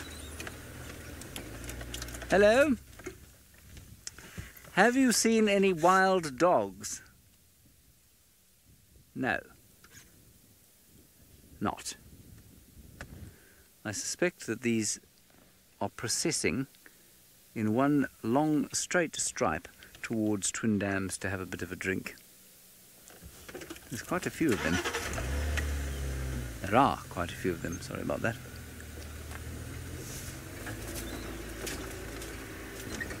Let's just go around the corner and see the extent of the little herd moseying along. One of them's just had a heart attack and run around a tree, say 360 degrees. It was bizarre.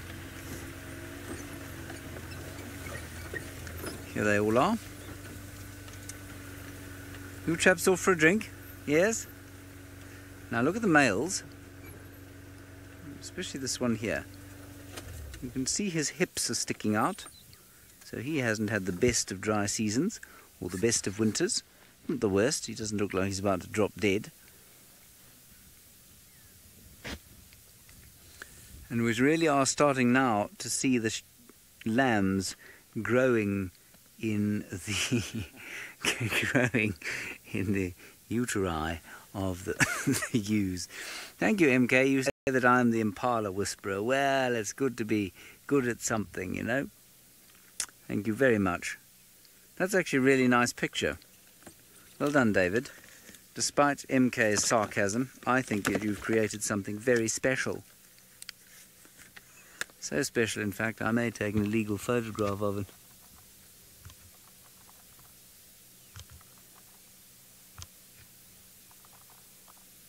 Gorgeous.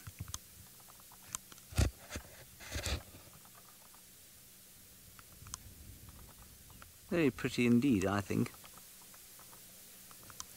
Don't you, David? Yes, good. That's the correct answer in case any of you were wondering.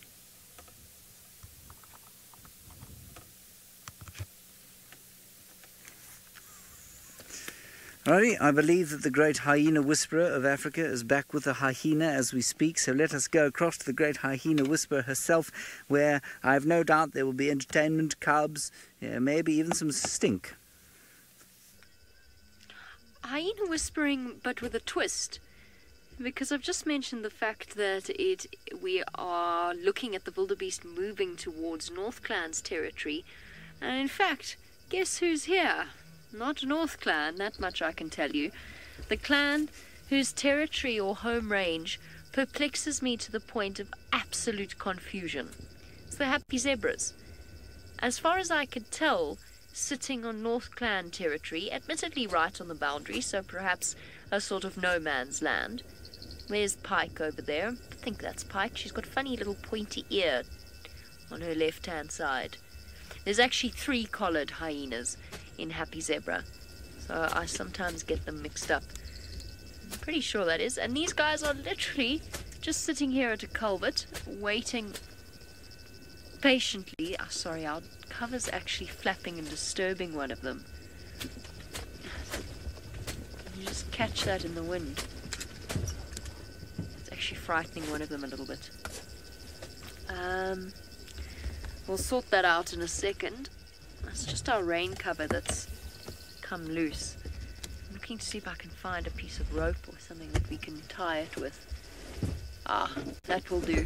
The bungee up on the roof. That will be perfect, thank you. Thank you, Saruni. Saruni is the ranger with us. Otherwise we're going to have... The Happy Zebras are not as relaxed as North Clan with people in a vehicle. Particularly not with ours, which is a slightly different shape.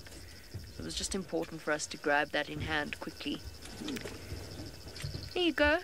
Relaxed again. Was that better? Sorry. So we've got 5 hyena here. I actually think we have 6 hyena here, one of which I can't quite see, but I can hear underneath the culvert. And they've probably spent the whole day in this mushy, marshy patch that is a drainage system, and having spent the times relaxing around here, they're waiting for night to fall and they're going to start hunting this herd. If it were to rain now, obviously quite a dominant one, if it were to rain now, you would find that they would start their hunt early, but because it doesn't look like it's going to, the only way that they'll really start hunting is if they see a limping individual come past. But this is where they've chosen to gather for the night. We're probably about 7-8 kilometers away from their den site. It's a little bit weird. I don't quite understand how their territory works. It's an odd shape. Look at this, lines of wildebeest streaming past. Bless you. Do you have a little sneeze? So I'll tell you my favorite story about the Happy Zebra hyenas. No, I won't, because I will absolutely not tell you that story, because James has just found his wild dogs. There they are, everybody. Yeah, go for it, yours. I was just talking on the radio there. The wild dogs. One of them is playing with a bit of elephant poo-poo. And there are some baboons shouting at them. In fact, Dave, can you see that baboon scratching himself, staring at them from the top there? Just sort of coming down the tree now. No, oh, that little guy will do, but there's one in the light on the tree behind. Just to the left, he's gone now, never mind. The big tree there, yeah. He may have been unsighted. Malcolm, I'm going to say I hope we don't get to hear any of the whooping. And the reason that I don't want to hear any whooping is that normally it means they've been separated, and that's quite a heart-rending sound that they make, that whooping sound. Now, these dogs will not think about having a go at a baboon. The baboons are big and strong, and obviously they can climb trees, and there's just many easier things for them to have a go at.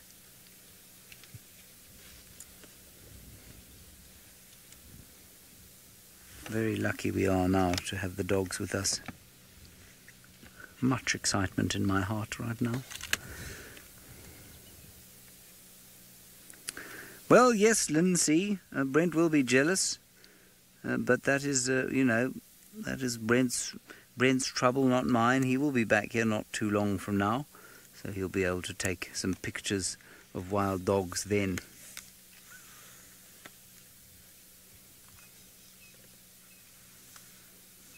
Quite hot. I don't know why it's only 3. You know, again, I'm pretty sure some of you will know who these dogs are before I do. So by all means, tell us who you think they are.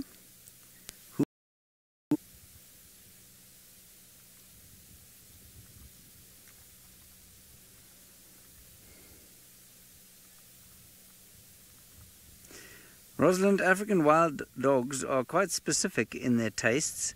They only eat fresh meat. There are very, very few records of them doing any kind of scavenging. And when I say they eat fresh meat, they normally go for anything from the size of a scrub hare up to the size of a sort of young nyala, I suppose, depending on the size of the pack. A big pack will kill something the size of a wildebeest.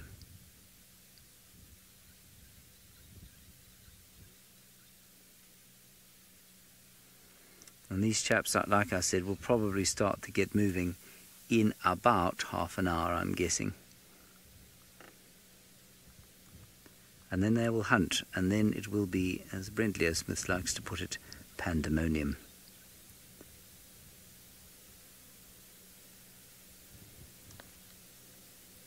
Baboons aren't slightly worried about them. It's quite amusing to watch, actually. They're just walking past, doing their foraging.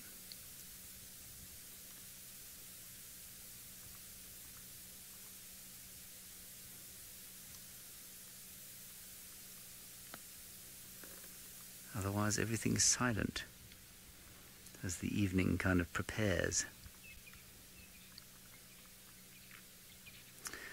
Barbie, yes, it is common for wild dogs to get separated from their packs. It happens a lot when they're hunting. It's one of the major reasons they've got such huge ears.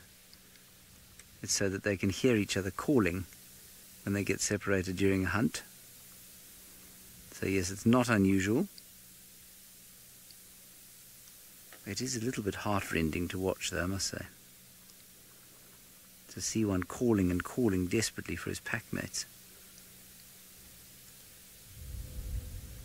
You can just see they're a little bit restless, which will probably eventually turn into some sort of hunting activity. They've just looked up because a baboon fell out of a tree onto the floor. Just heard the tree break and then a little doof. So this is fantastic. That's what I hoped. Thank you, James Richard. That's what I had hoped. To break those two lone females that we had a little while back, so they were broken away from some pack or other, along with the breakaway male from the lower Sabi pack. So we are witnessing the formation of a new pack, of course. This will be a new pack of wild dogs, if they manage to hold it together for long enough, which of course we hope they do.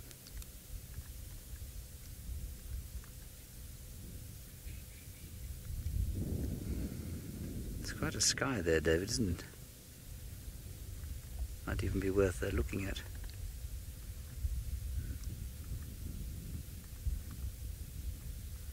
Beautiful.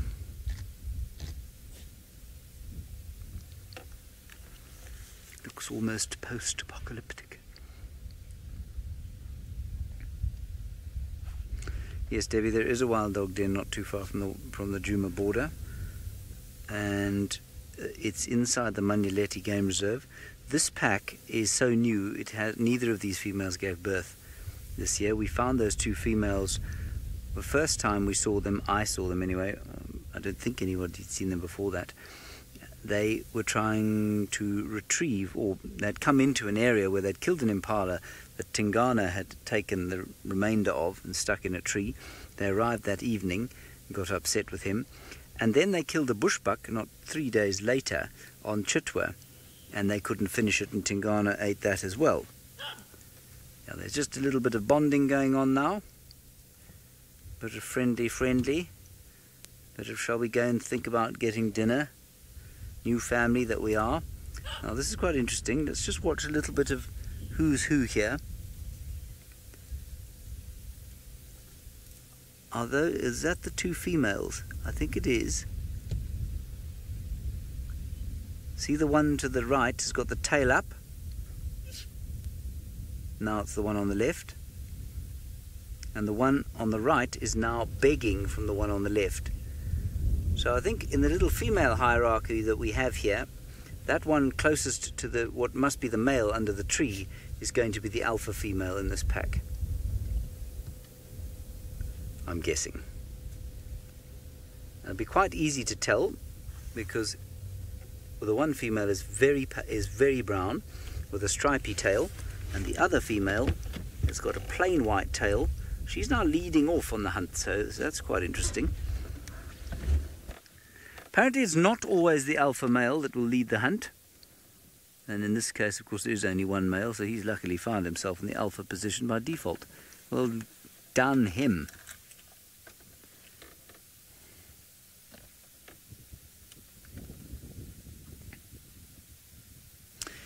Carlaby, wild dogs are, in theory, relatively territorial. It's very difficult for them to mark their territories, though, because, of course, the home range that they live in is so vast.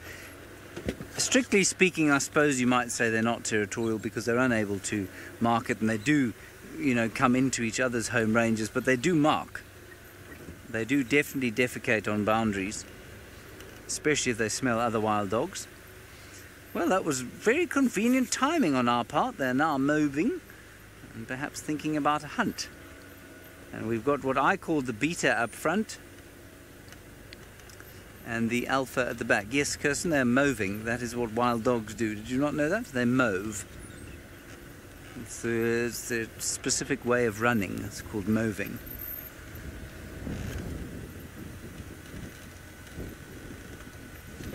Let's see where they move off to, shall we?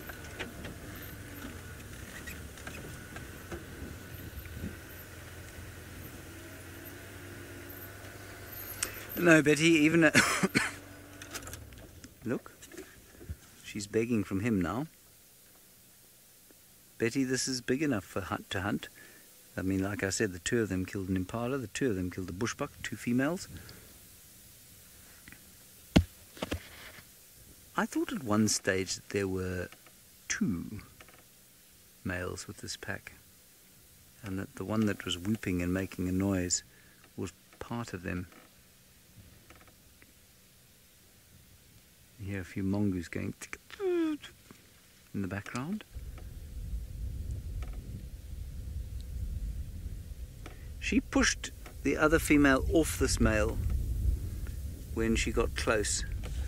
So I'm going to stick with my interpretation of the dominance hierarchy here.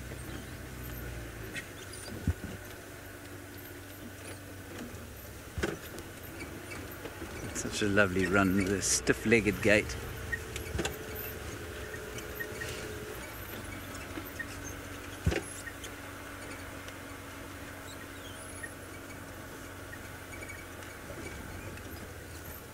Now, what are they going to find? Because things could get very exciting very quickly, everybody. If you have never watched a wild dog hunt with us, well, I wouldn't suggest you go and get a drink too soon. You'll spill it on your lap. Very smelly. Just stopped now at the junction to have a listen. Where should we go? Perhaps smell something. Please don't go that way. Oh dear. Alright everyone, here we go. It's going to get hairy. I'm going to call in some reinforcements. Stations, these animals are now mobile. They're going north parallel with the Mlamati drainage from Mamba Road. This is going to be interesting.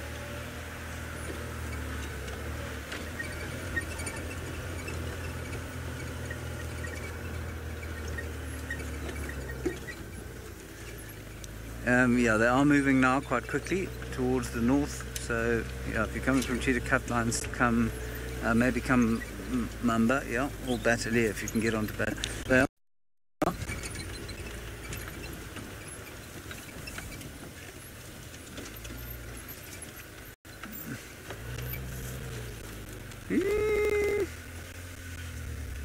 Okay, so there they are, crossing over. I don't want to follow them too closely because I'm not sure I can get out of the riverbed there.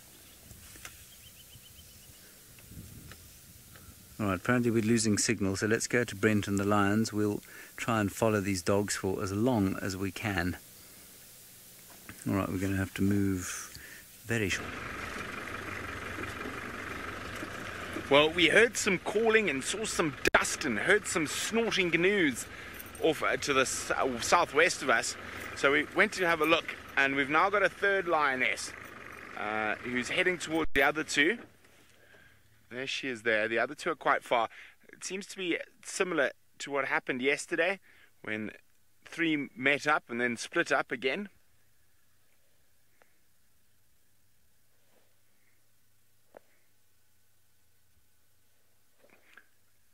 I don't think the other two up yet. I can't see. I can see one of them back where they were. Unfortunately, there's a wait for the car to go past. Directly where the car's just passed there. I think I can see one there. A little bit to the left. Boom, there. Now, you're never sure if they're members of the same pride. They could very easily be from a different pride with the way the line dynamics are going at the moment. I mean, I haven't had a chance to have a good enough look to see if this is indeed another olololo or a sausage.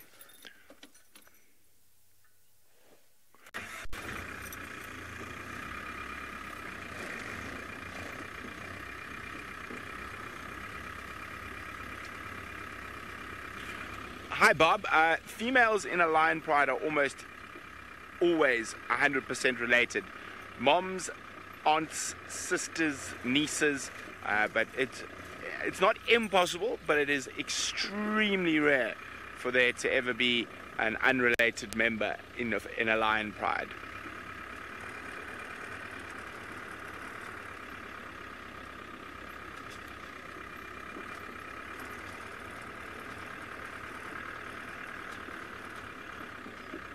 Okay, well, I'm going to keep up with these lions, see if they meet up. In the meantime, it sounds like the dogs are on the move again. They sure are on the move. There they go. Smelling some impala dung. That's interesting. Could it be that they are smelling it to see how fresh it is?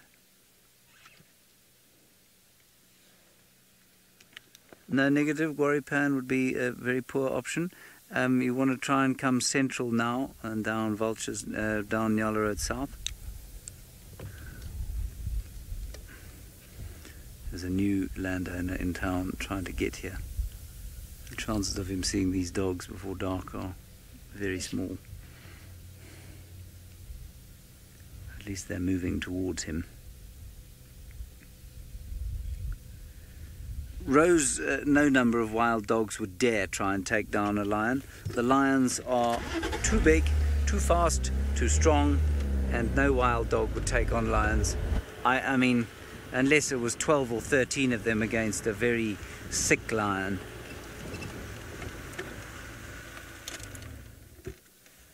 Let's just wait and see what they do here. I don't want to get too much closer. Let's try and figure the social dynamics again. Again, we've got the female I picked as the alpha playing with the male.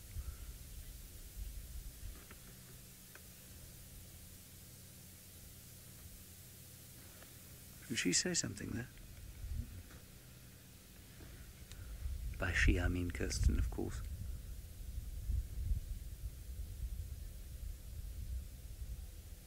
Right, here they go running again.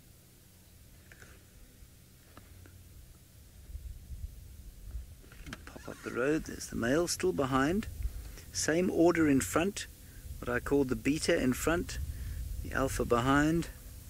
Which doesn't make a whole lot of sense, but let's just keep watching.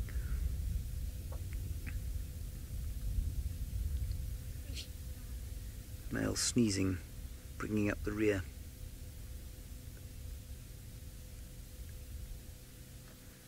Alright, hold on, now, you see the ears have gone up. See, they're stopping. David, we need to move. These things are going to start moving soon, I think. I think they've spotted something. See, she's going off to the side. And she's stopped trotting. She's now having a little canter. The others aren't doing anything, though. Except this, what I call the alpha, is anal pasting.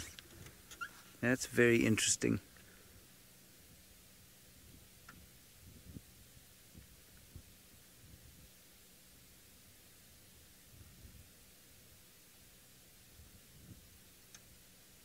Right, following. I can't see the other one now. Male now anal pasting over where the female did.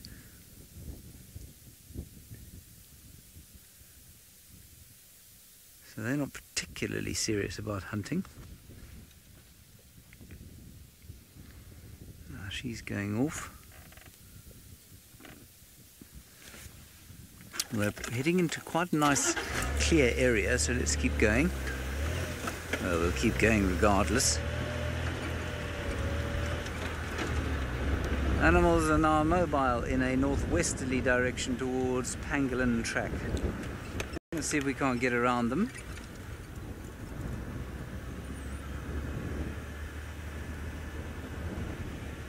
We'll pop out here.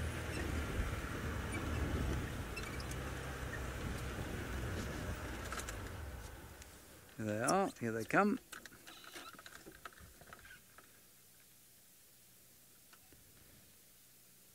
There we go.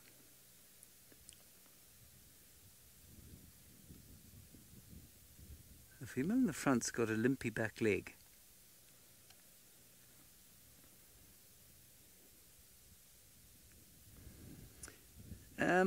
More, yes they do actually. They are born with flopped over ears. I've only just thought about that. There's a duiker there they can see. I don't think they're not going to go for it. It's underneath the big jackalberry there, Darv. They don't seem to have noticed it. Oh, you can't see it. It's not in a position you could see it. Now it's gone. It's just seen them and it's gone. Poof! Two of them running off into the bush. Will they chase? No, I think probably not quite close enough. If they'd seen it as I saw it, I think they would have given it a go.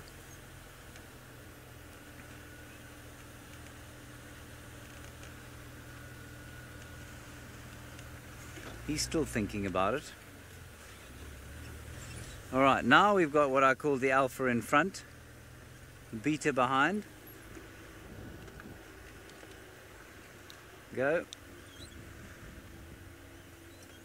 Animals now mobile north up Twin Dams from Chelapan. Best approach if you're on Central is to come to Gari Dam and then head south on Twin Dams Road. It's difficult getting people into these sightings. What is your position now? A little bit of a pincer maneuver going on here.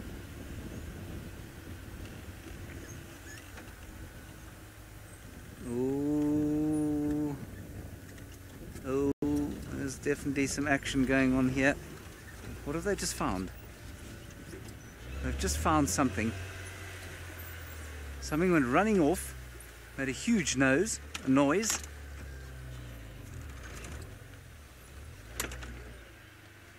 Was it a leopard? Couldn't have been. Was there a leopard sitting here? One of the dogs let out a kind of yelp. I saw something ducking down into the bush.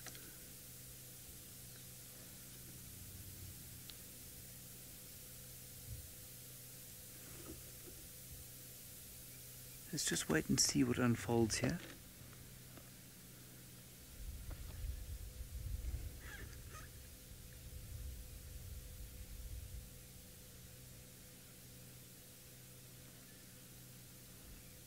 There's no noise at the moment. It's entirely silent.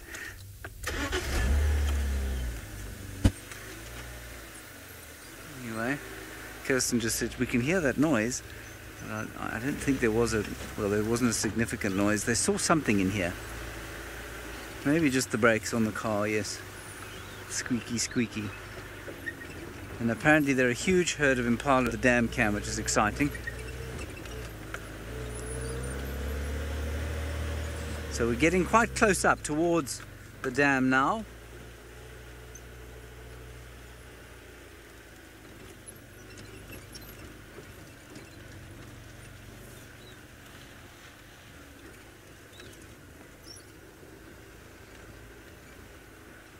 And now we have the beta in front again, alpha behind. Still the male lurks in the sort of rear guard, if you like.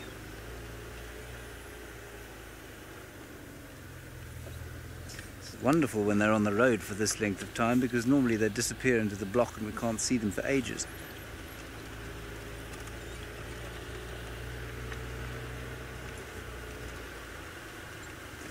Oh dear. All right, now we're in for it. No, Patrick, they don't stalk really. I mean, they try and get sort of close-ish and then they just run. They're known as coursing predators.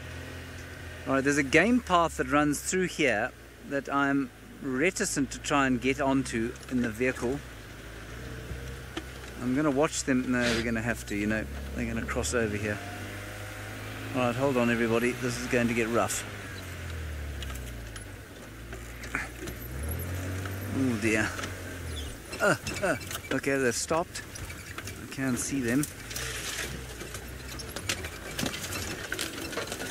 Oh, they're going back towards the road, are they?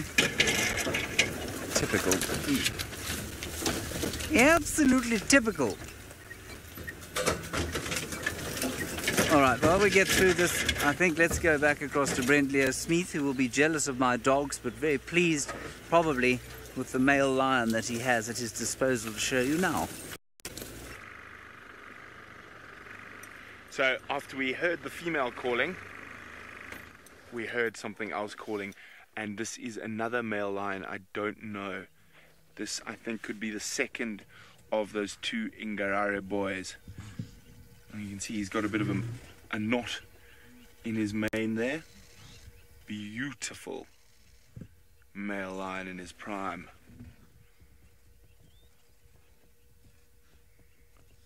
Now the females are just probably 100 meters down of him. He hasn't spotted. There they are.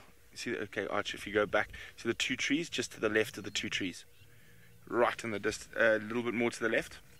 Keep going left. Those two trees, just to the left of them, there are the three girls. Now it's going to be very interesting to see what happens as they either join him or run away from him. The moment they've got enough space that they don't really need to do too much. But if that one female keeps calling, they definitely will attract his attention. Keep an eye on everything.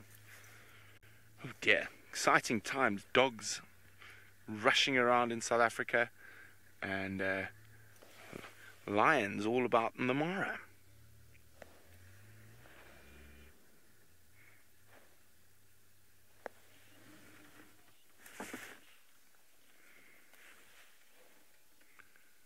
Now, I'm sure he heard those girls, that one girl who was calling a bit earlier. But she seemed, oh, he's going to roar.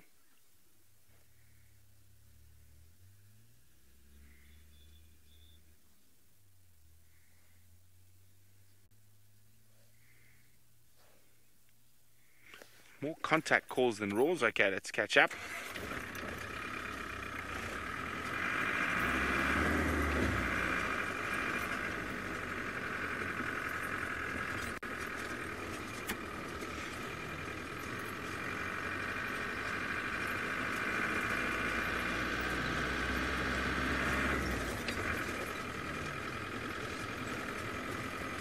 Okay, sounds like he's starting to roar a little bit more in earnest. I can hear it over the car, which is... And he's in his prime. I guess he's probably 7 or 8. So he's moved up from Ingarare, is my best guess. Ooh, get your screenshots ready if he stops to pose like that again.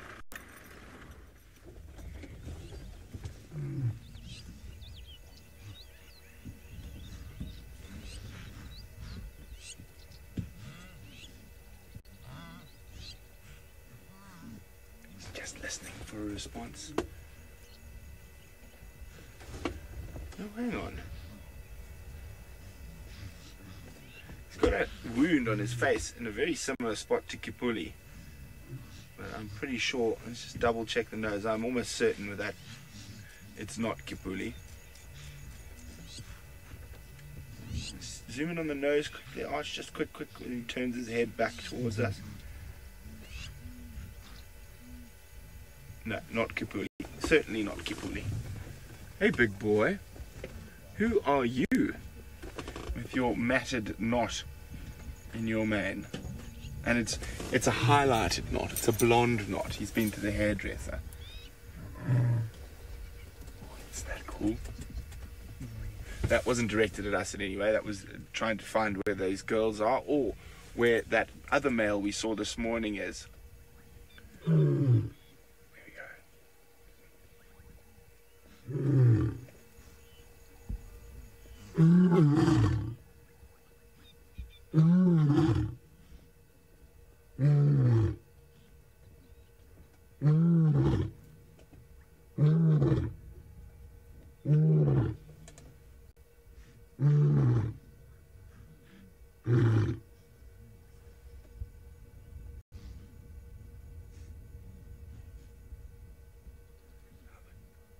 special. Now the girls are still sitting down where we left them, watching, not moving.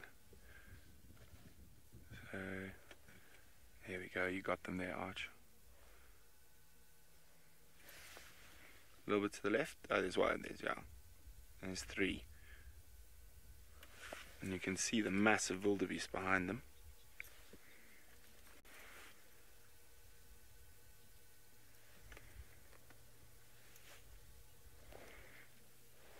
Okay, decision time. Do we follow the male or do we go back to the girls? Let's follow the male. I haven't followed a big male lion for a while, so I think we're going to stick with the big boy. Say My Name says that was impressive. Now what I'm really hoping is he joins up with that other male who I haven't seen before. He was just over here this morning.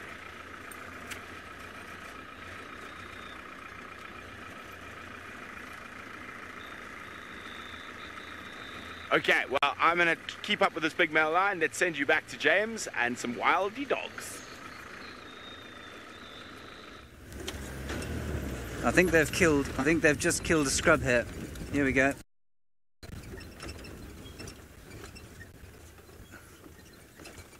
They've got something. They've chased something into a hole here, everybody. David, are you right in that bush?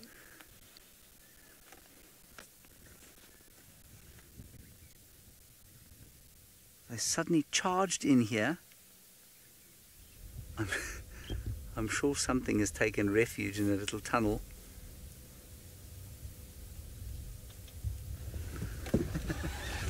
That's quite cool. Right, let me move back into this. Poor old David nearly got his block knocked off. He's not smiling, everyone. He's not pleased.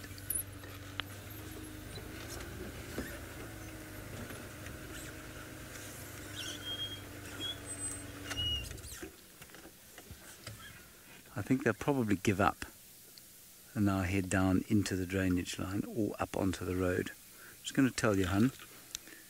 Johan, they chased something into a hole here, but they seem to have given up now.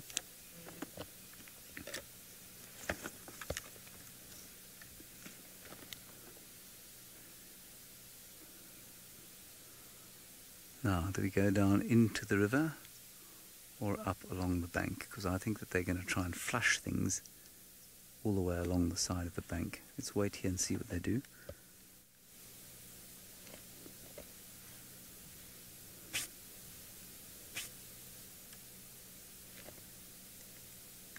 Okay. One's gone. No. What do we do now? I don't think we can get in, actually. I don't think we can get into the riverbed from here.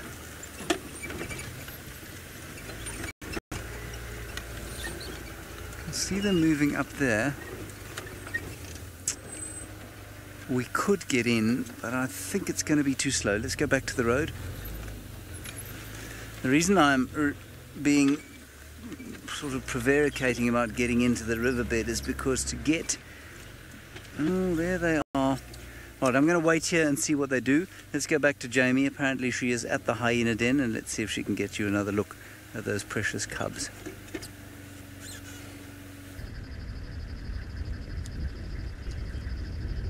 How weird is this? It wasn't just one individual down in the culvert.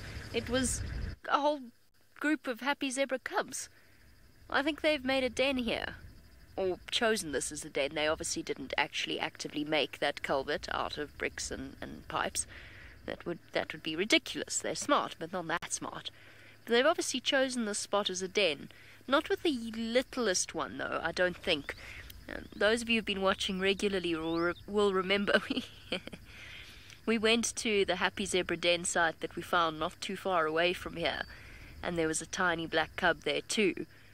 Well, I don't think that one's here, but there's a whole host of older cubs who are having the best time.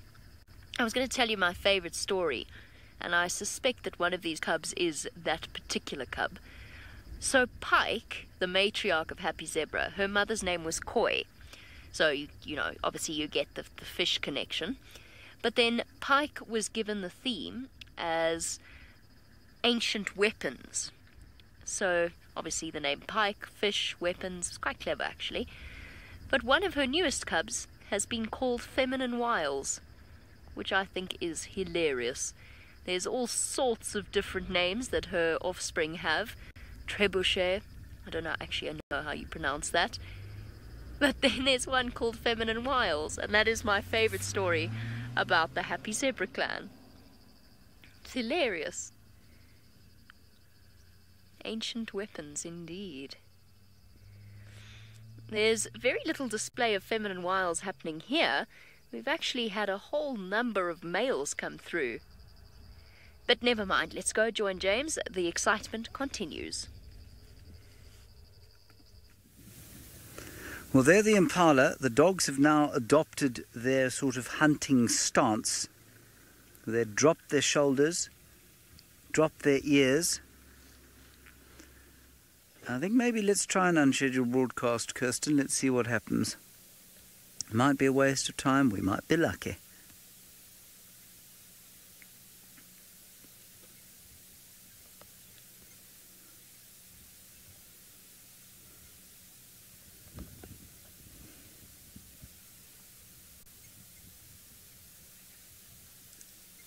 Alright, apparently that's failed. Tech lets us down. I mean the actual tech, not the people involved in tech. And the dogs are on the hunt. Look, see the head's gone down? And now they're running. Well, they're not running just yet, they're thinking about it. Apparently we might be live. I'm not really sure what to do with that information. They're looking at the impala. The impala do not know that they're there yet, otherwise they would have run. The impala are still grazing. Now they're judging the distance. They're probably about 100 meters away. That's 300 feet. Probably slightly far. Right, apparently we are live with you who've just joined us. Welcome to the Western Kruger National Park. We're with wild dogs, Africa's second most endangered carnivore, and they may well soon be on the hunt for some impala, which are just over there and do not seem to know that they are being watched by one of the continent's most ferocious predators. There we are. That infrastructure there is known as Vuyatela, and it is part of Djuma Private Game Reserve there. One of the impala looked up, so let's see what the wild dogs do. Often they'll just give chase straight away if they've been seen. Now it seems they are going to go to sleep. That is deeply inconvenient. Let's just give them a few minutes. The one at the front is looking intent, ears pinned back. Tom, this is cool. It's very cool indeed. We're sitting here as the sun goes down. The sun has gone down actually, and we're completely live from the wilderness of the Western Kruger, with wild dogs hunting impala who've just come down for their evening drink. That one in front looks like it's having a rest, but it isn't actually. It is most definitely focused on the impala, with its ears flat back.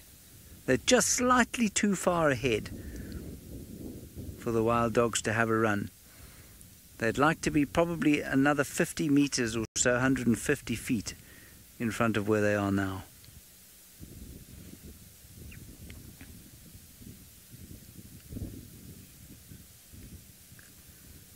Apparently there was no sound. Now there is sound. I don't know what you've heard or what you haven't. There are some wild dogs.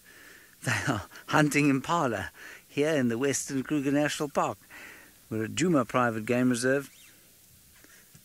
And this is a brand new pack of dogs, 2 females and 1 male. Brand new, I say, because they've broken away from their natal packs.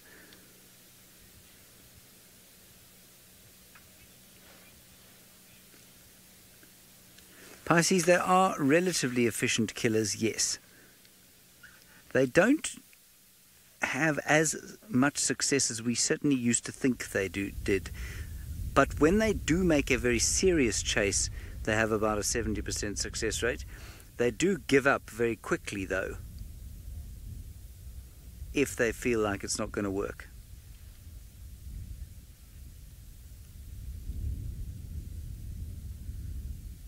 Impalas are moving off slowly towards a clearing, and that's why that chap's lifted his head up. There they are, just in front of us.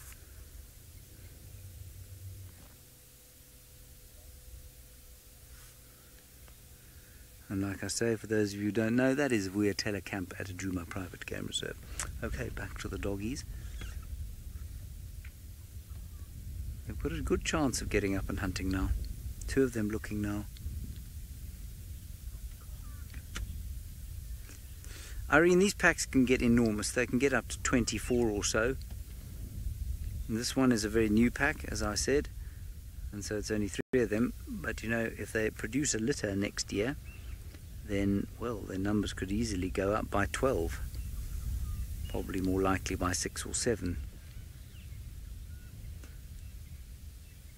And then some of those youngsters will remain in the pack. Oh, here we go. Look at the posture.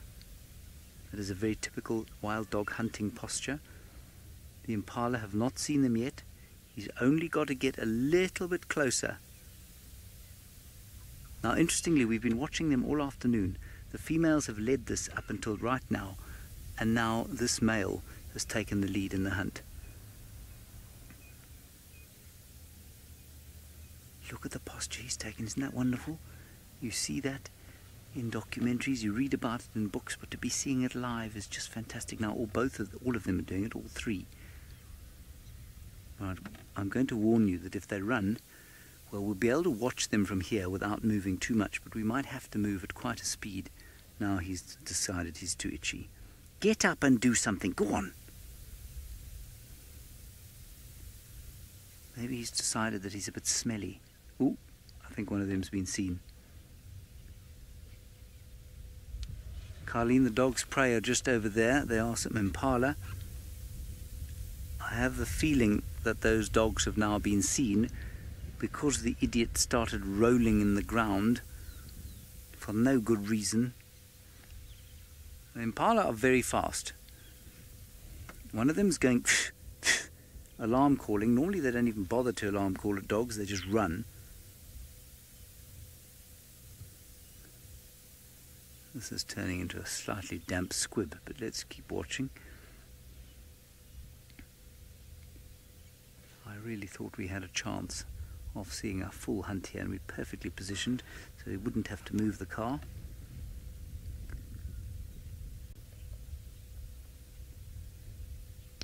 Now, Judy's one of the greatest misconceptions about wild dogs here, they're on the hunt again, is that they are cruel killers. Yes, they do often start eating before the prey is dead, but the prey doesn't feel anything. The impala have run away, and the dogs are still moving. We may have a hunt here. They do tear their prey apart very quickly and then swallow it. And so, while yes, technically I suppose they are eating while the animal is alive, it happens extremely fast. Much faster they kill than lions, for example. Lions often take a long time to kill their prey. Here we go, and they're off. Right, we're going to just let them run for a while, and then we'll decide to move. They're running across us now. This is fantastic stuff. You'll hear that there is no alarm calling coming from the impala. They're just running for their lives. All right, let's move. That was very exciting. I'll just find a gear that'll make the car go forward. Oh dear. Come on now.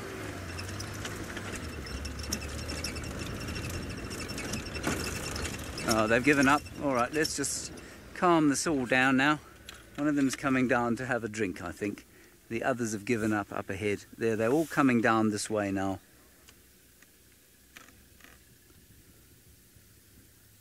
Yep, I can see the third one coming back down this way. There we go. He's coming at high speed to join his friends. That's a female, actually. Well, that was fascinating stuff, and, well, I'm not that surprised it didn't end up in an actual kill. We'll just head down towards the water and see them have a drink. For those of you who have just joined us, thank you very much for joining us.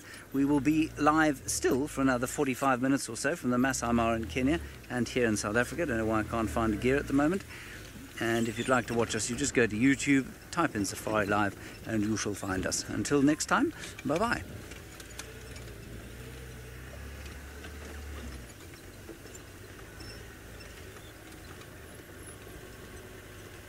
All right, everybody, that was a slightly half-hearted attempt, I feel, by these dogs. I think they could have made a slightly greater effort. Let's hope they don't get hold of Scoobert. That would be very sad.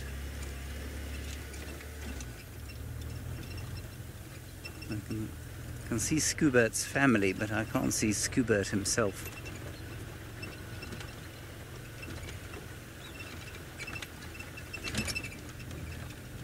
We'll just get round into a nice position here.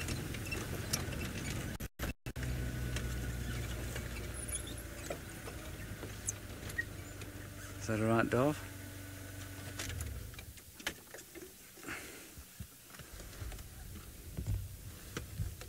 Not sure why they should be nervous here. Now, Hossan of the male leopard is not too far from here, must be said. He's at the Gallego pan, which is just around the corner. I don't know if he's still there. I imagine that he probably is. He will be displeased to see two wild dogs. I wonder if they can't smell him. Because he was around here last night, of course.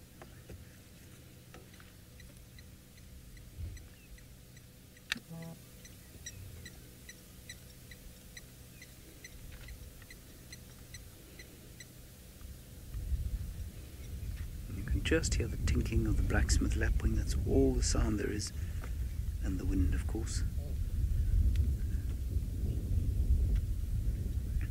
Well, that was very exciting. Equally exciting, I think, is the sound of a male lion going roar, roar. So let's go back to Brent Leo Smith and see if he can top the call of his male lion.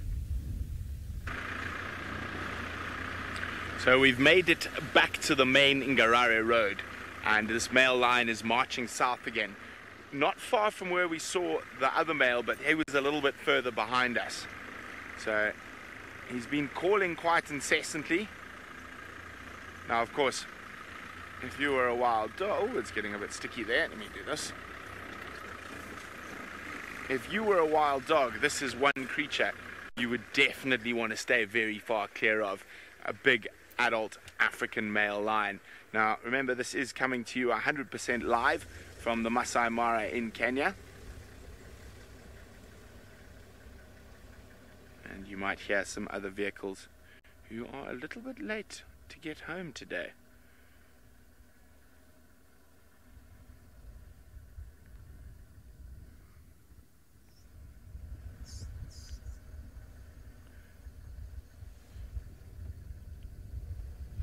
Isn't he beautiful? Marching south, doesn't care if the wildies can see him or not. Okay, let's catch up again.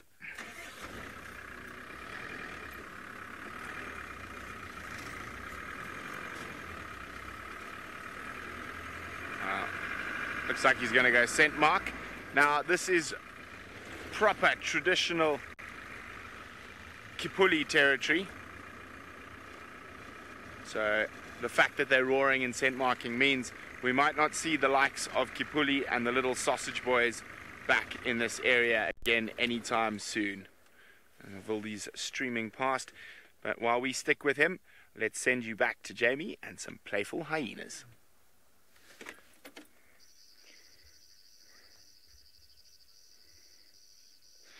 There's a chance actually that those lions could come wandering along across this wonderful family scene that is unfolding in front of us. The cubs are now wandering off along the road. I say family scene. There's lots of gambling, playing, gambolling, not gambling like the, trying to play for money. And their favourite trick is to run across the road into the other side of the culvert and then come dashing out through the tunnels. Unfortunately, it looks like they're all now out, present and accounted for, and have been distracted by other things on the road. But that's what they were doing. They were running all the way around and then running through the tunnels as if they were kids in a amusement park. They were just having the best time.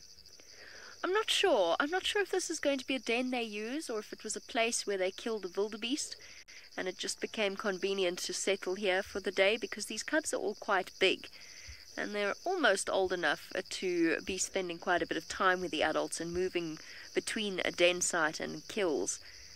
I don't know. We'll have to wait and see. Certainly don't see any sign of the little one. They're very bold and brave though, encouraged by the playful attentions of the males, but behind them is an entire herd of wildebeest. Pike could not be more interested, or less interested, I mean. Catherine, you say that they all look so fluffy. They are. The hyenas of the Mara are so fluffy. They are the biggest fluff balls. Definitely fluffier than the hyenas on Djuma, because of course on average the temperatures here are a little bit colder. So they're actually smaller in size as well, but very, very fluffy. Come on, you lot, come back here. Don't go wandering into the male lion now.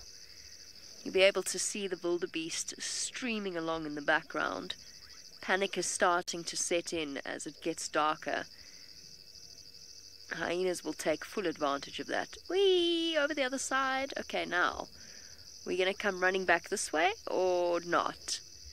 Probably not. Might be a bit far. What's also awesome is the enormous storm in the background. Just flashes of lightning that you might have caught in the corner of your screen. Oh, oh, oh. Big one. Okay. Trying to decide, because I think they're going to come running back to the entrance to this culvert. But I'm thinking it might be time for us to do some repositioning. Nope, here they go. They've made the decision for us. Running back, run, run, run, run, run. Just like wild dogs might do.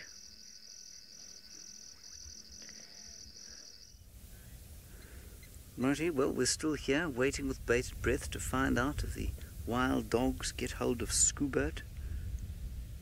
We do, of course, hope desperately that Scoobert remains out of their ambit.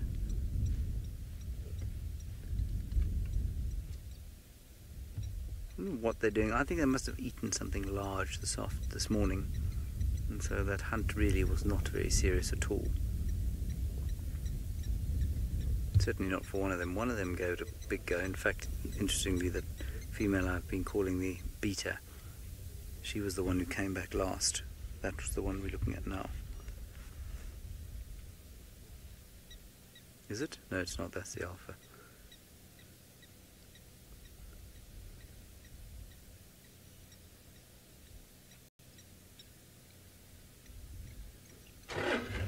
Shelley, I think relatively powerful. I don't think they're anything like as powerful as a leopard's jaws or a hyena's jaws, but I mean, they've certainly got...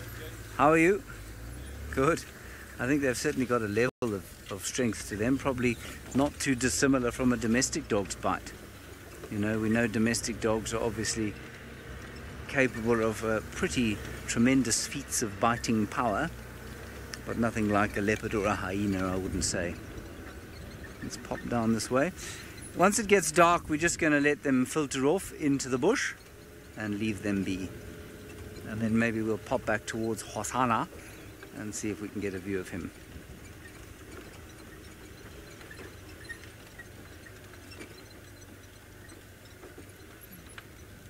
There they go. plodding across the dam wall. And in fact, I think this is probably a good time to leave them. So this will be our last view of them, unless something utterly astounding happens to happen in front of us.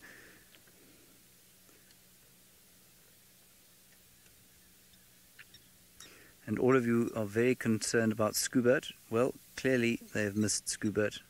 I didn't see any of them sort of have a lick at something and then move on. That's all Scoobert would have done for them, I'm afraid. They're not... It doesn't look like they are going to go too far from Hosanna. They could easily turn to the left of where they are now, which is north, and head round on the road towards Hosanna.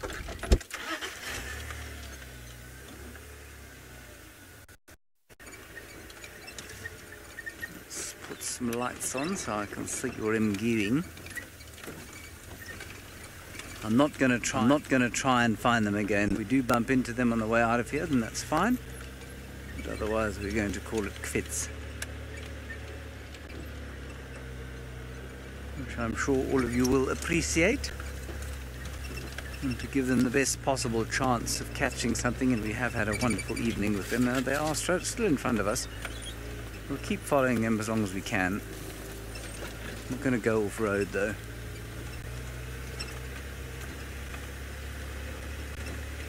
Our guide monkey, you want to see them in Flier. We're not going to do that right now because we're moving. They may have spotted something here.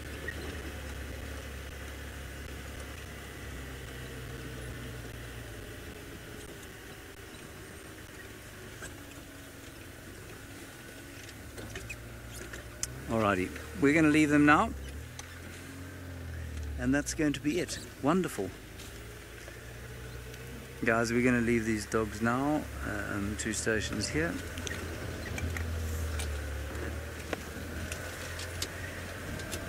Yeah.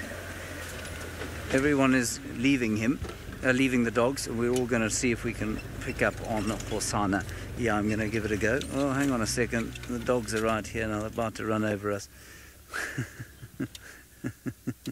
Hi, guys. We're trying to leave you. You can have a look at the flare. That's quite nice. There you go, guide monkey. Isn't that pretty? Look how hot they are. They do seem to run quite hot. I'm going to quickly get on the radio. They're on the road in front of us here, guys.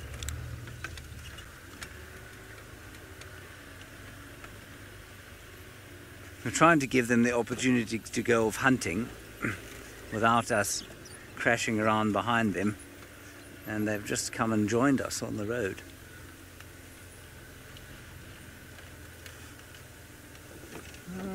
They could end up with Hosanna, in which case Hosanna is going to find himself perched in a tree fairly quickly.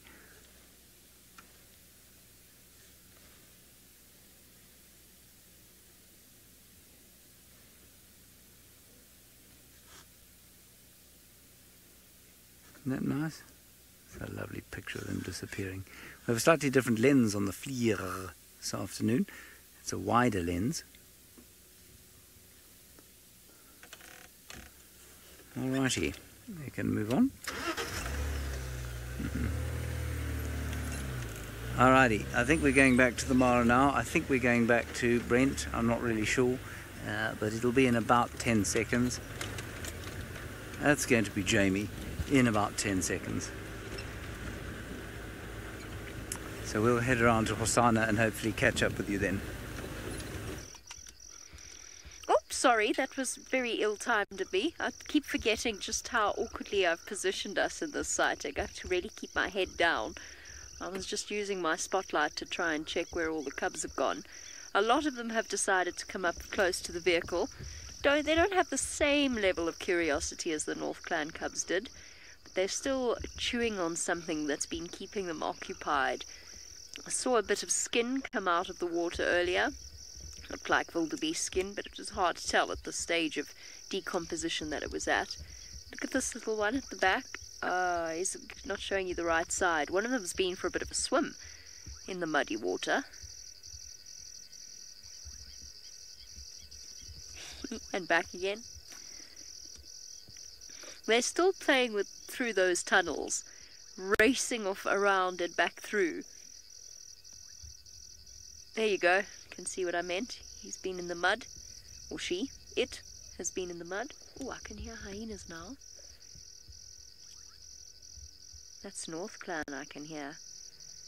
Unfortunately, probably a bit too far away for you guys to hear.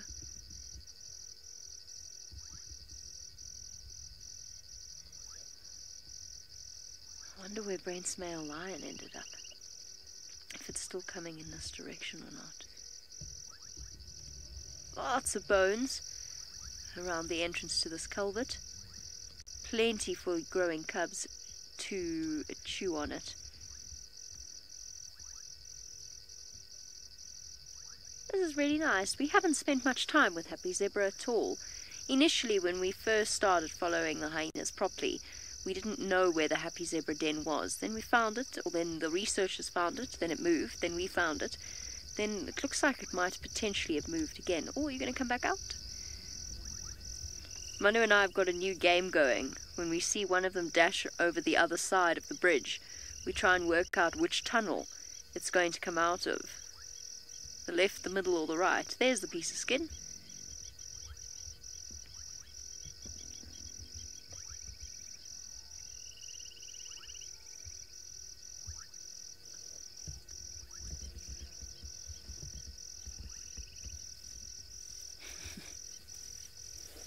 Oh, hello. There's one right next to me. Hello. What you up to, Fluffball?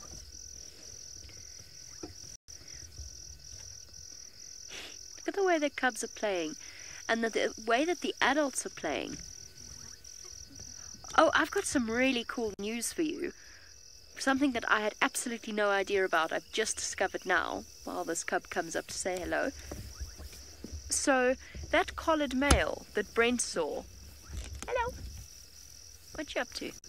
Not quite as brave as Paisley, huh? The collared male that Brent saw near Dorisha was Waffles' older son. He's about 6 years old. His name is Turani. I don't actually know how you say it. It's a type of syrup that I'd never heard of, hence why I didn't realize it was a Waffles offspring. But his name is Turani, and he's a dispersal male that comes from the matriarch. Little fun fact for you. One of Waffles' boys, who dispersed to the northern clan, which we assume is the Olololo clan. We don't exactly know. Oh, I can hear some squittering happening.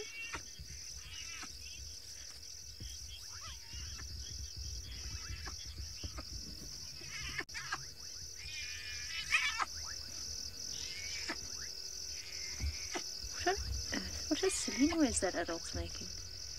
Saying hello to Pike. Annemarie, you say that the name Happy Zebra brings you greater joy, and that it makes you smile and makes you happy. I'm really glad. I quite like the name Happy Zebra. As difficult as it is to actually explain, it is a really very, I think, hilarious name.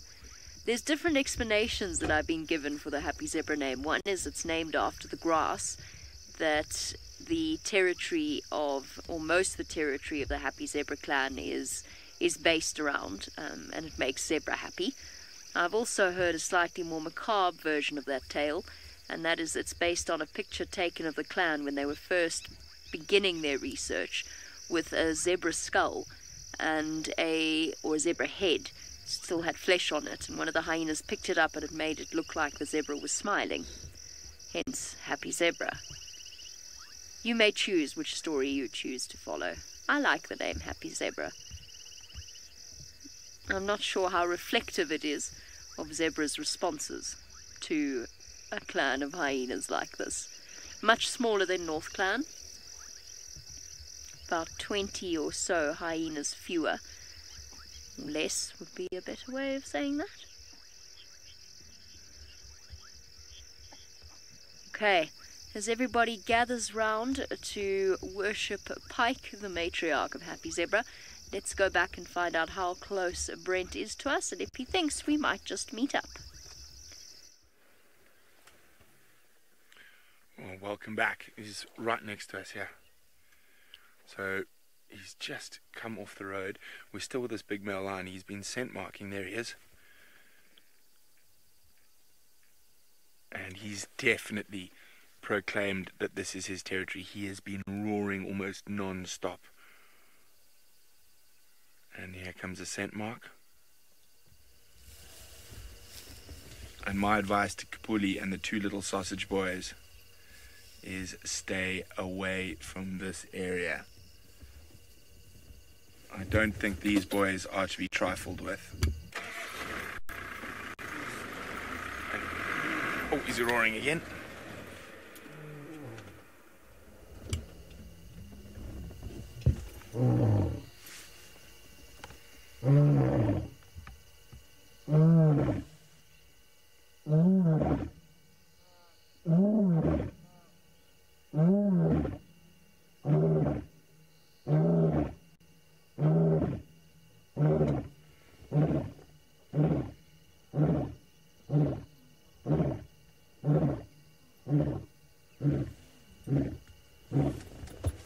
I love that sound so much.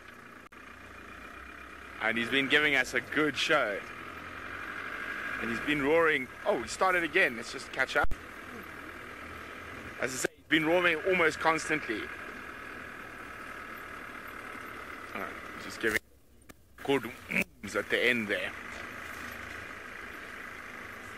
Now, it is fascinating. The line dynamics at the moment are so interesting. There's just so much movement. To try to figure out exactly what's going on is near impossible.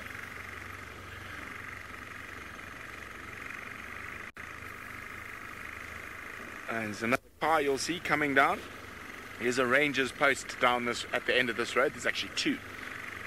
So it could be rangers moving around at this time of the night, because other than that, it's only us out here.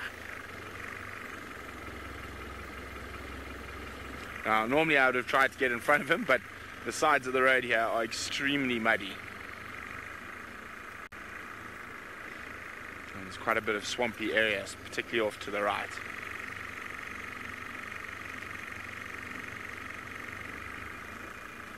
So he came in from that sort of top side of the salt lick. Oh, everything's going on here. I'm being pushed off the road at the moment.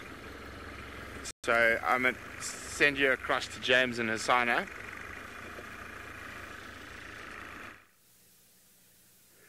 Hassana is just in that bush there.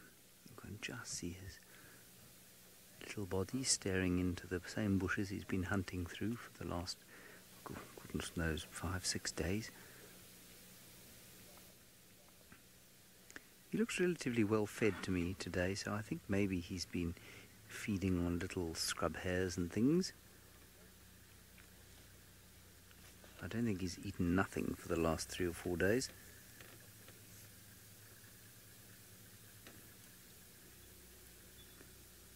Might just have a car pulling into view. No, we don't. They're fine.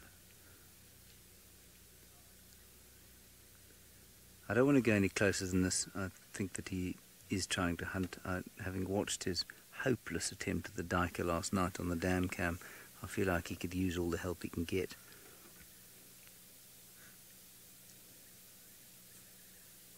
I don't know if any of you managed to catch that, but if you didn't, I mean, a diker basically stepped on his nose.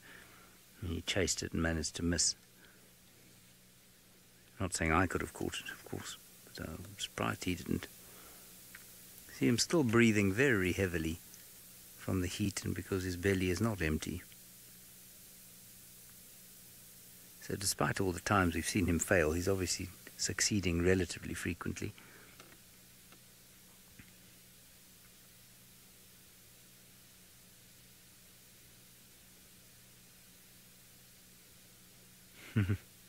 Miss Anna, this cat does always look like he's eaten, doesn't he? Tristan said that just before he left, which was, when was it, 3 days ago now, he said he thought he was looking a little bit skinny. But I'm not sure that he hasn't eaten since then. Nothing big, but I think he has eaten. Nice breeze coming through, cooling down what has been a pretty hot day here in South Africa. I suspect it's been the standard issue 23 or so degrees in the Masai Mara. Seems to be what it is every day.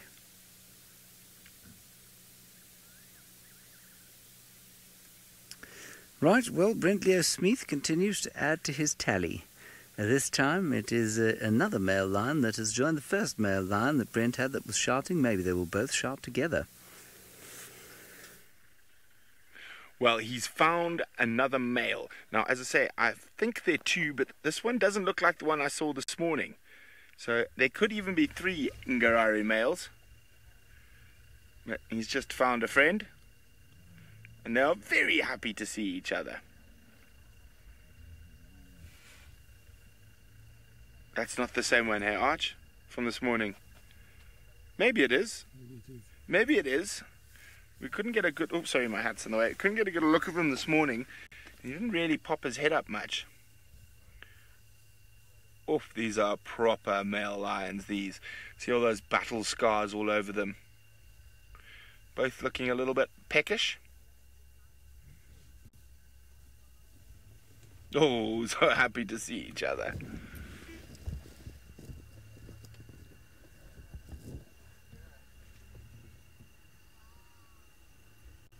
Big boys. Oh, boomf, boomf.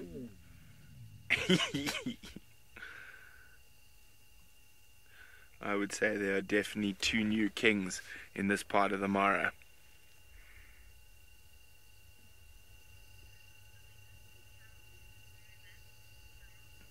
Carol says a bromance.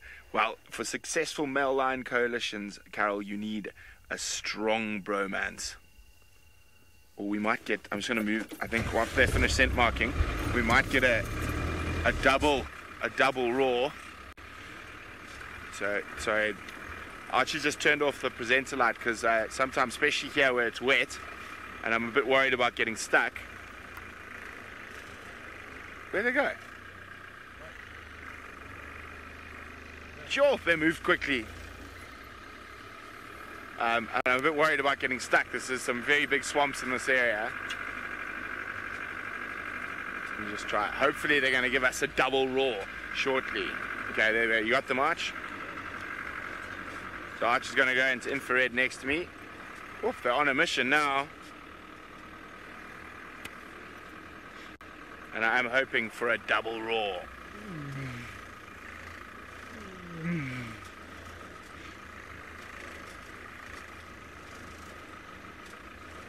But at the moment, we're walking. And so they look a little bit hungry. Just checking there's no wildebeest up ahead. And there aren't at the moment. More greeting.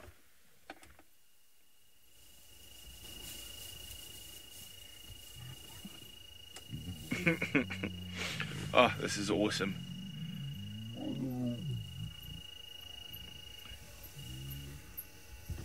Oh, watch the bush there when you yawn.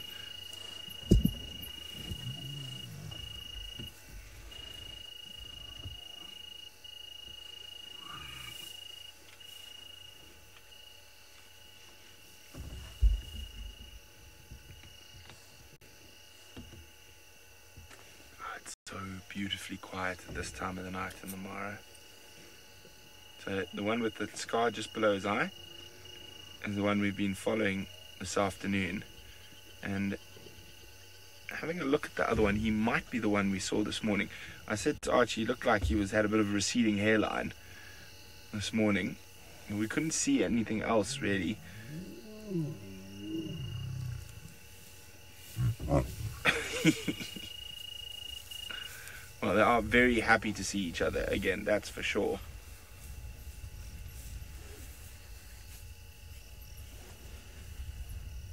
So I know something. Oh, hearing both roar, I think, would make Jacqueline's day. It would make my day as well, Jacqueline. Well, there we go. We've got a scent mark. So they could give us a roar after that. I would say this is very much no longer Kapuli's domain.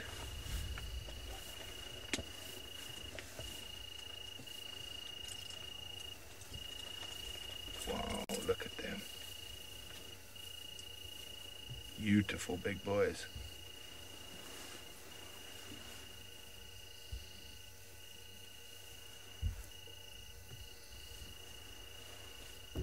Don't go that way gets sticky and muddy. Are you flop down back to the left a bit, Arch? Back up a little bit. A little bit more to the left. There, that big patch of grass.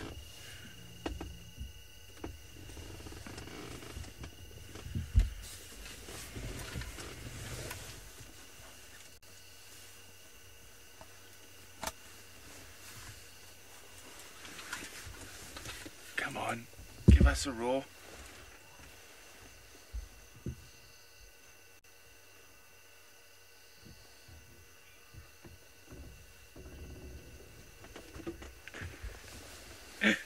Raj says he had to turn down the volume to see if the crickets were in the room or on SafariLive. I can guarantee that most of the crickets we're hearing now are on SafariLive. I'm just going to keep quiet so you guys can listen to how beautiful it is out here at this time in the evening with not another soul about.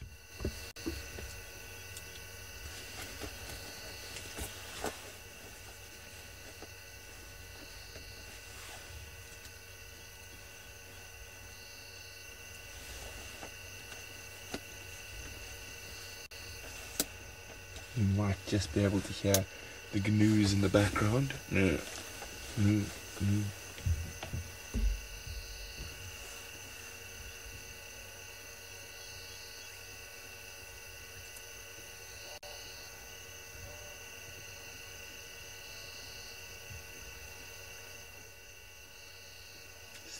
stunning, stunning. Something so different about being out after dark.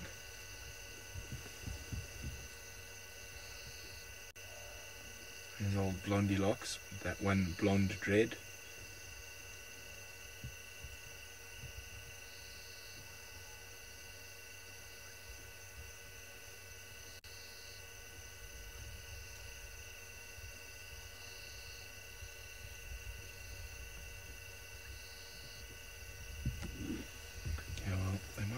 Just now, but we're going to sit here with them. While we do that, let's send you back to Jamie with the happy zebra clan.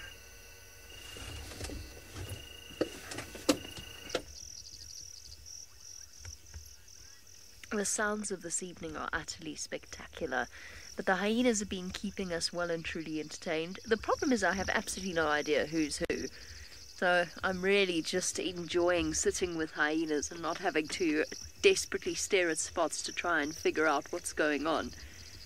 It's actually thoroughly pleasant. They're really close to North Clan territory. If they have chosen this as a den site, it'll be fascinating to see how it plays out.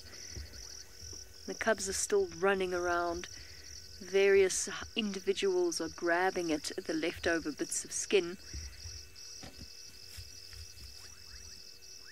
I thought for a second they were going to take us further into the marsh. There we go. Definitely wildebeest. One individual got the prize. Although there's not much in the way of nutrients left on that piece of skin. There's our girl. Well, there's a girl. Pike. Calmly surveying her clan.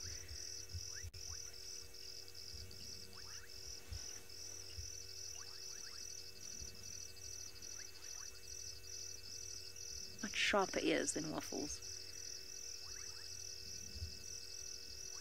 An interesting spot. I'm curious to know if they'll be here tomorrow. I'm just going to sit quietly. I know that Brent has been sitting quietly so you can listen to the crickets, but we've got frogs. So just enjoy that for a moment.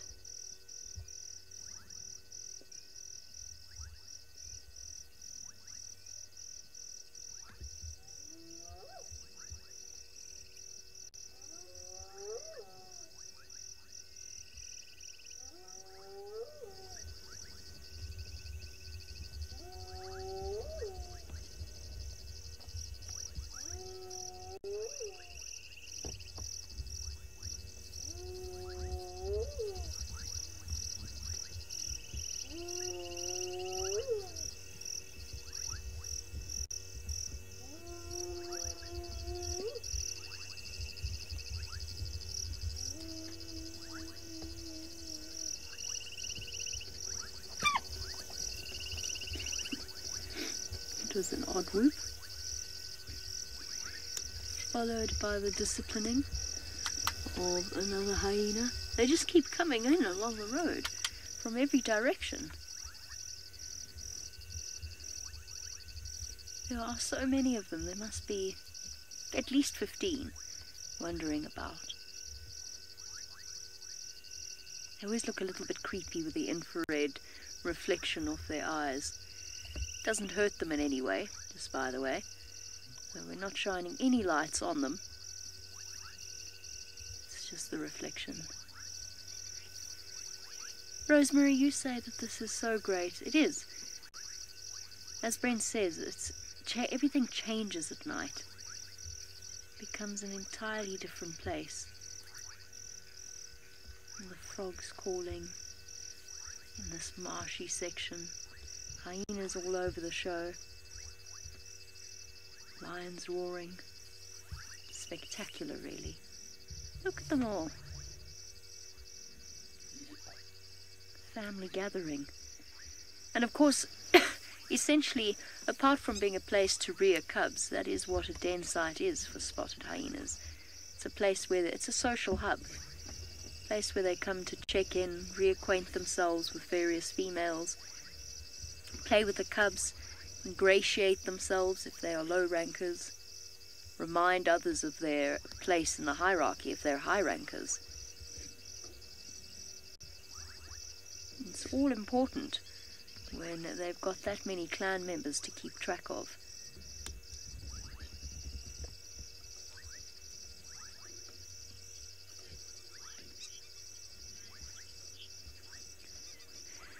It has been a truly spectacular sunset safari. I think we're going to hand it over to Brent for the final few moments. Hopefully the lions finish off with a bang.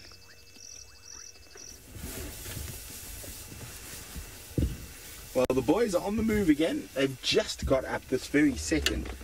And I don't know if they've heard anything or they just decided that that little rest was enough. I'm going to try to keep up with them. They are leading me towards quite a treacherous area, though, unfortunately. There are lots of holes and muddy spots.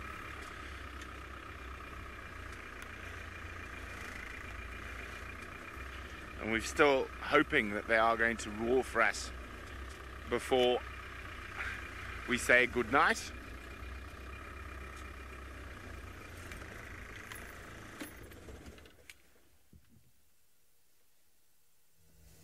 Why that way, guys? That's not a good way for bread.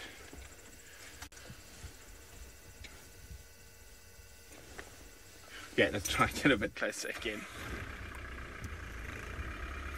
Now I know there's a big swampy area somewhere in here that I've had to try sneak around during daylight hours. Obviously at night, everything becomes a little bit more complicated, especially when it comes to trying to sneak around marshes and muddy holes. Well, and speaking of holes, that one at least is not muddy. Come on, boys, you got 1 minute to serenade us. That is a very big muddy hole.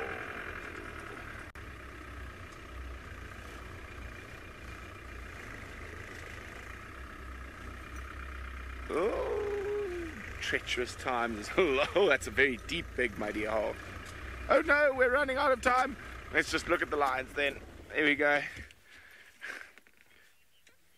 Not going to give us one last roar, but they are heading north towards 50-kilometer. This is definitely no longer Kipuli and the little boys' grounds. These big boys have definitely taken it over. So from all of us here at SafariLive, I'm definitely going to come look for these in the morning, so join us then.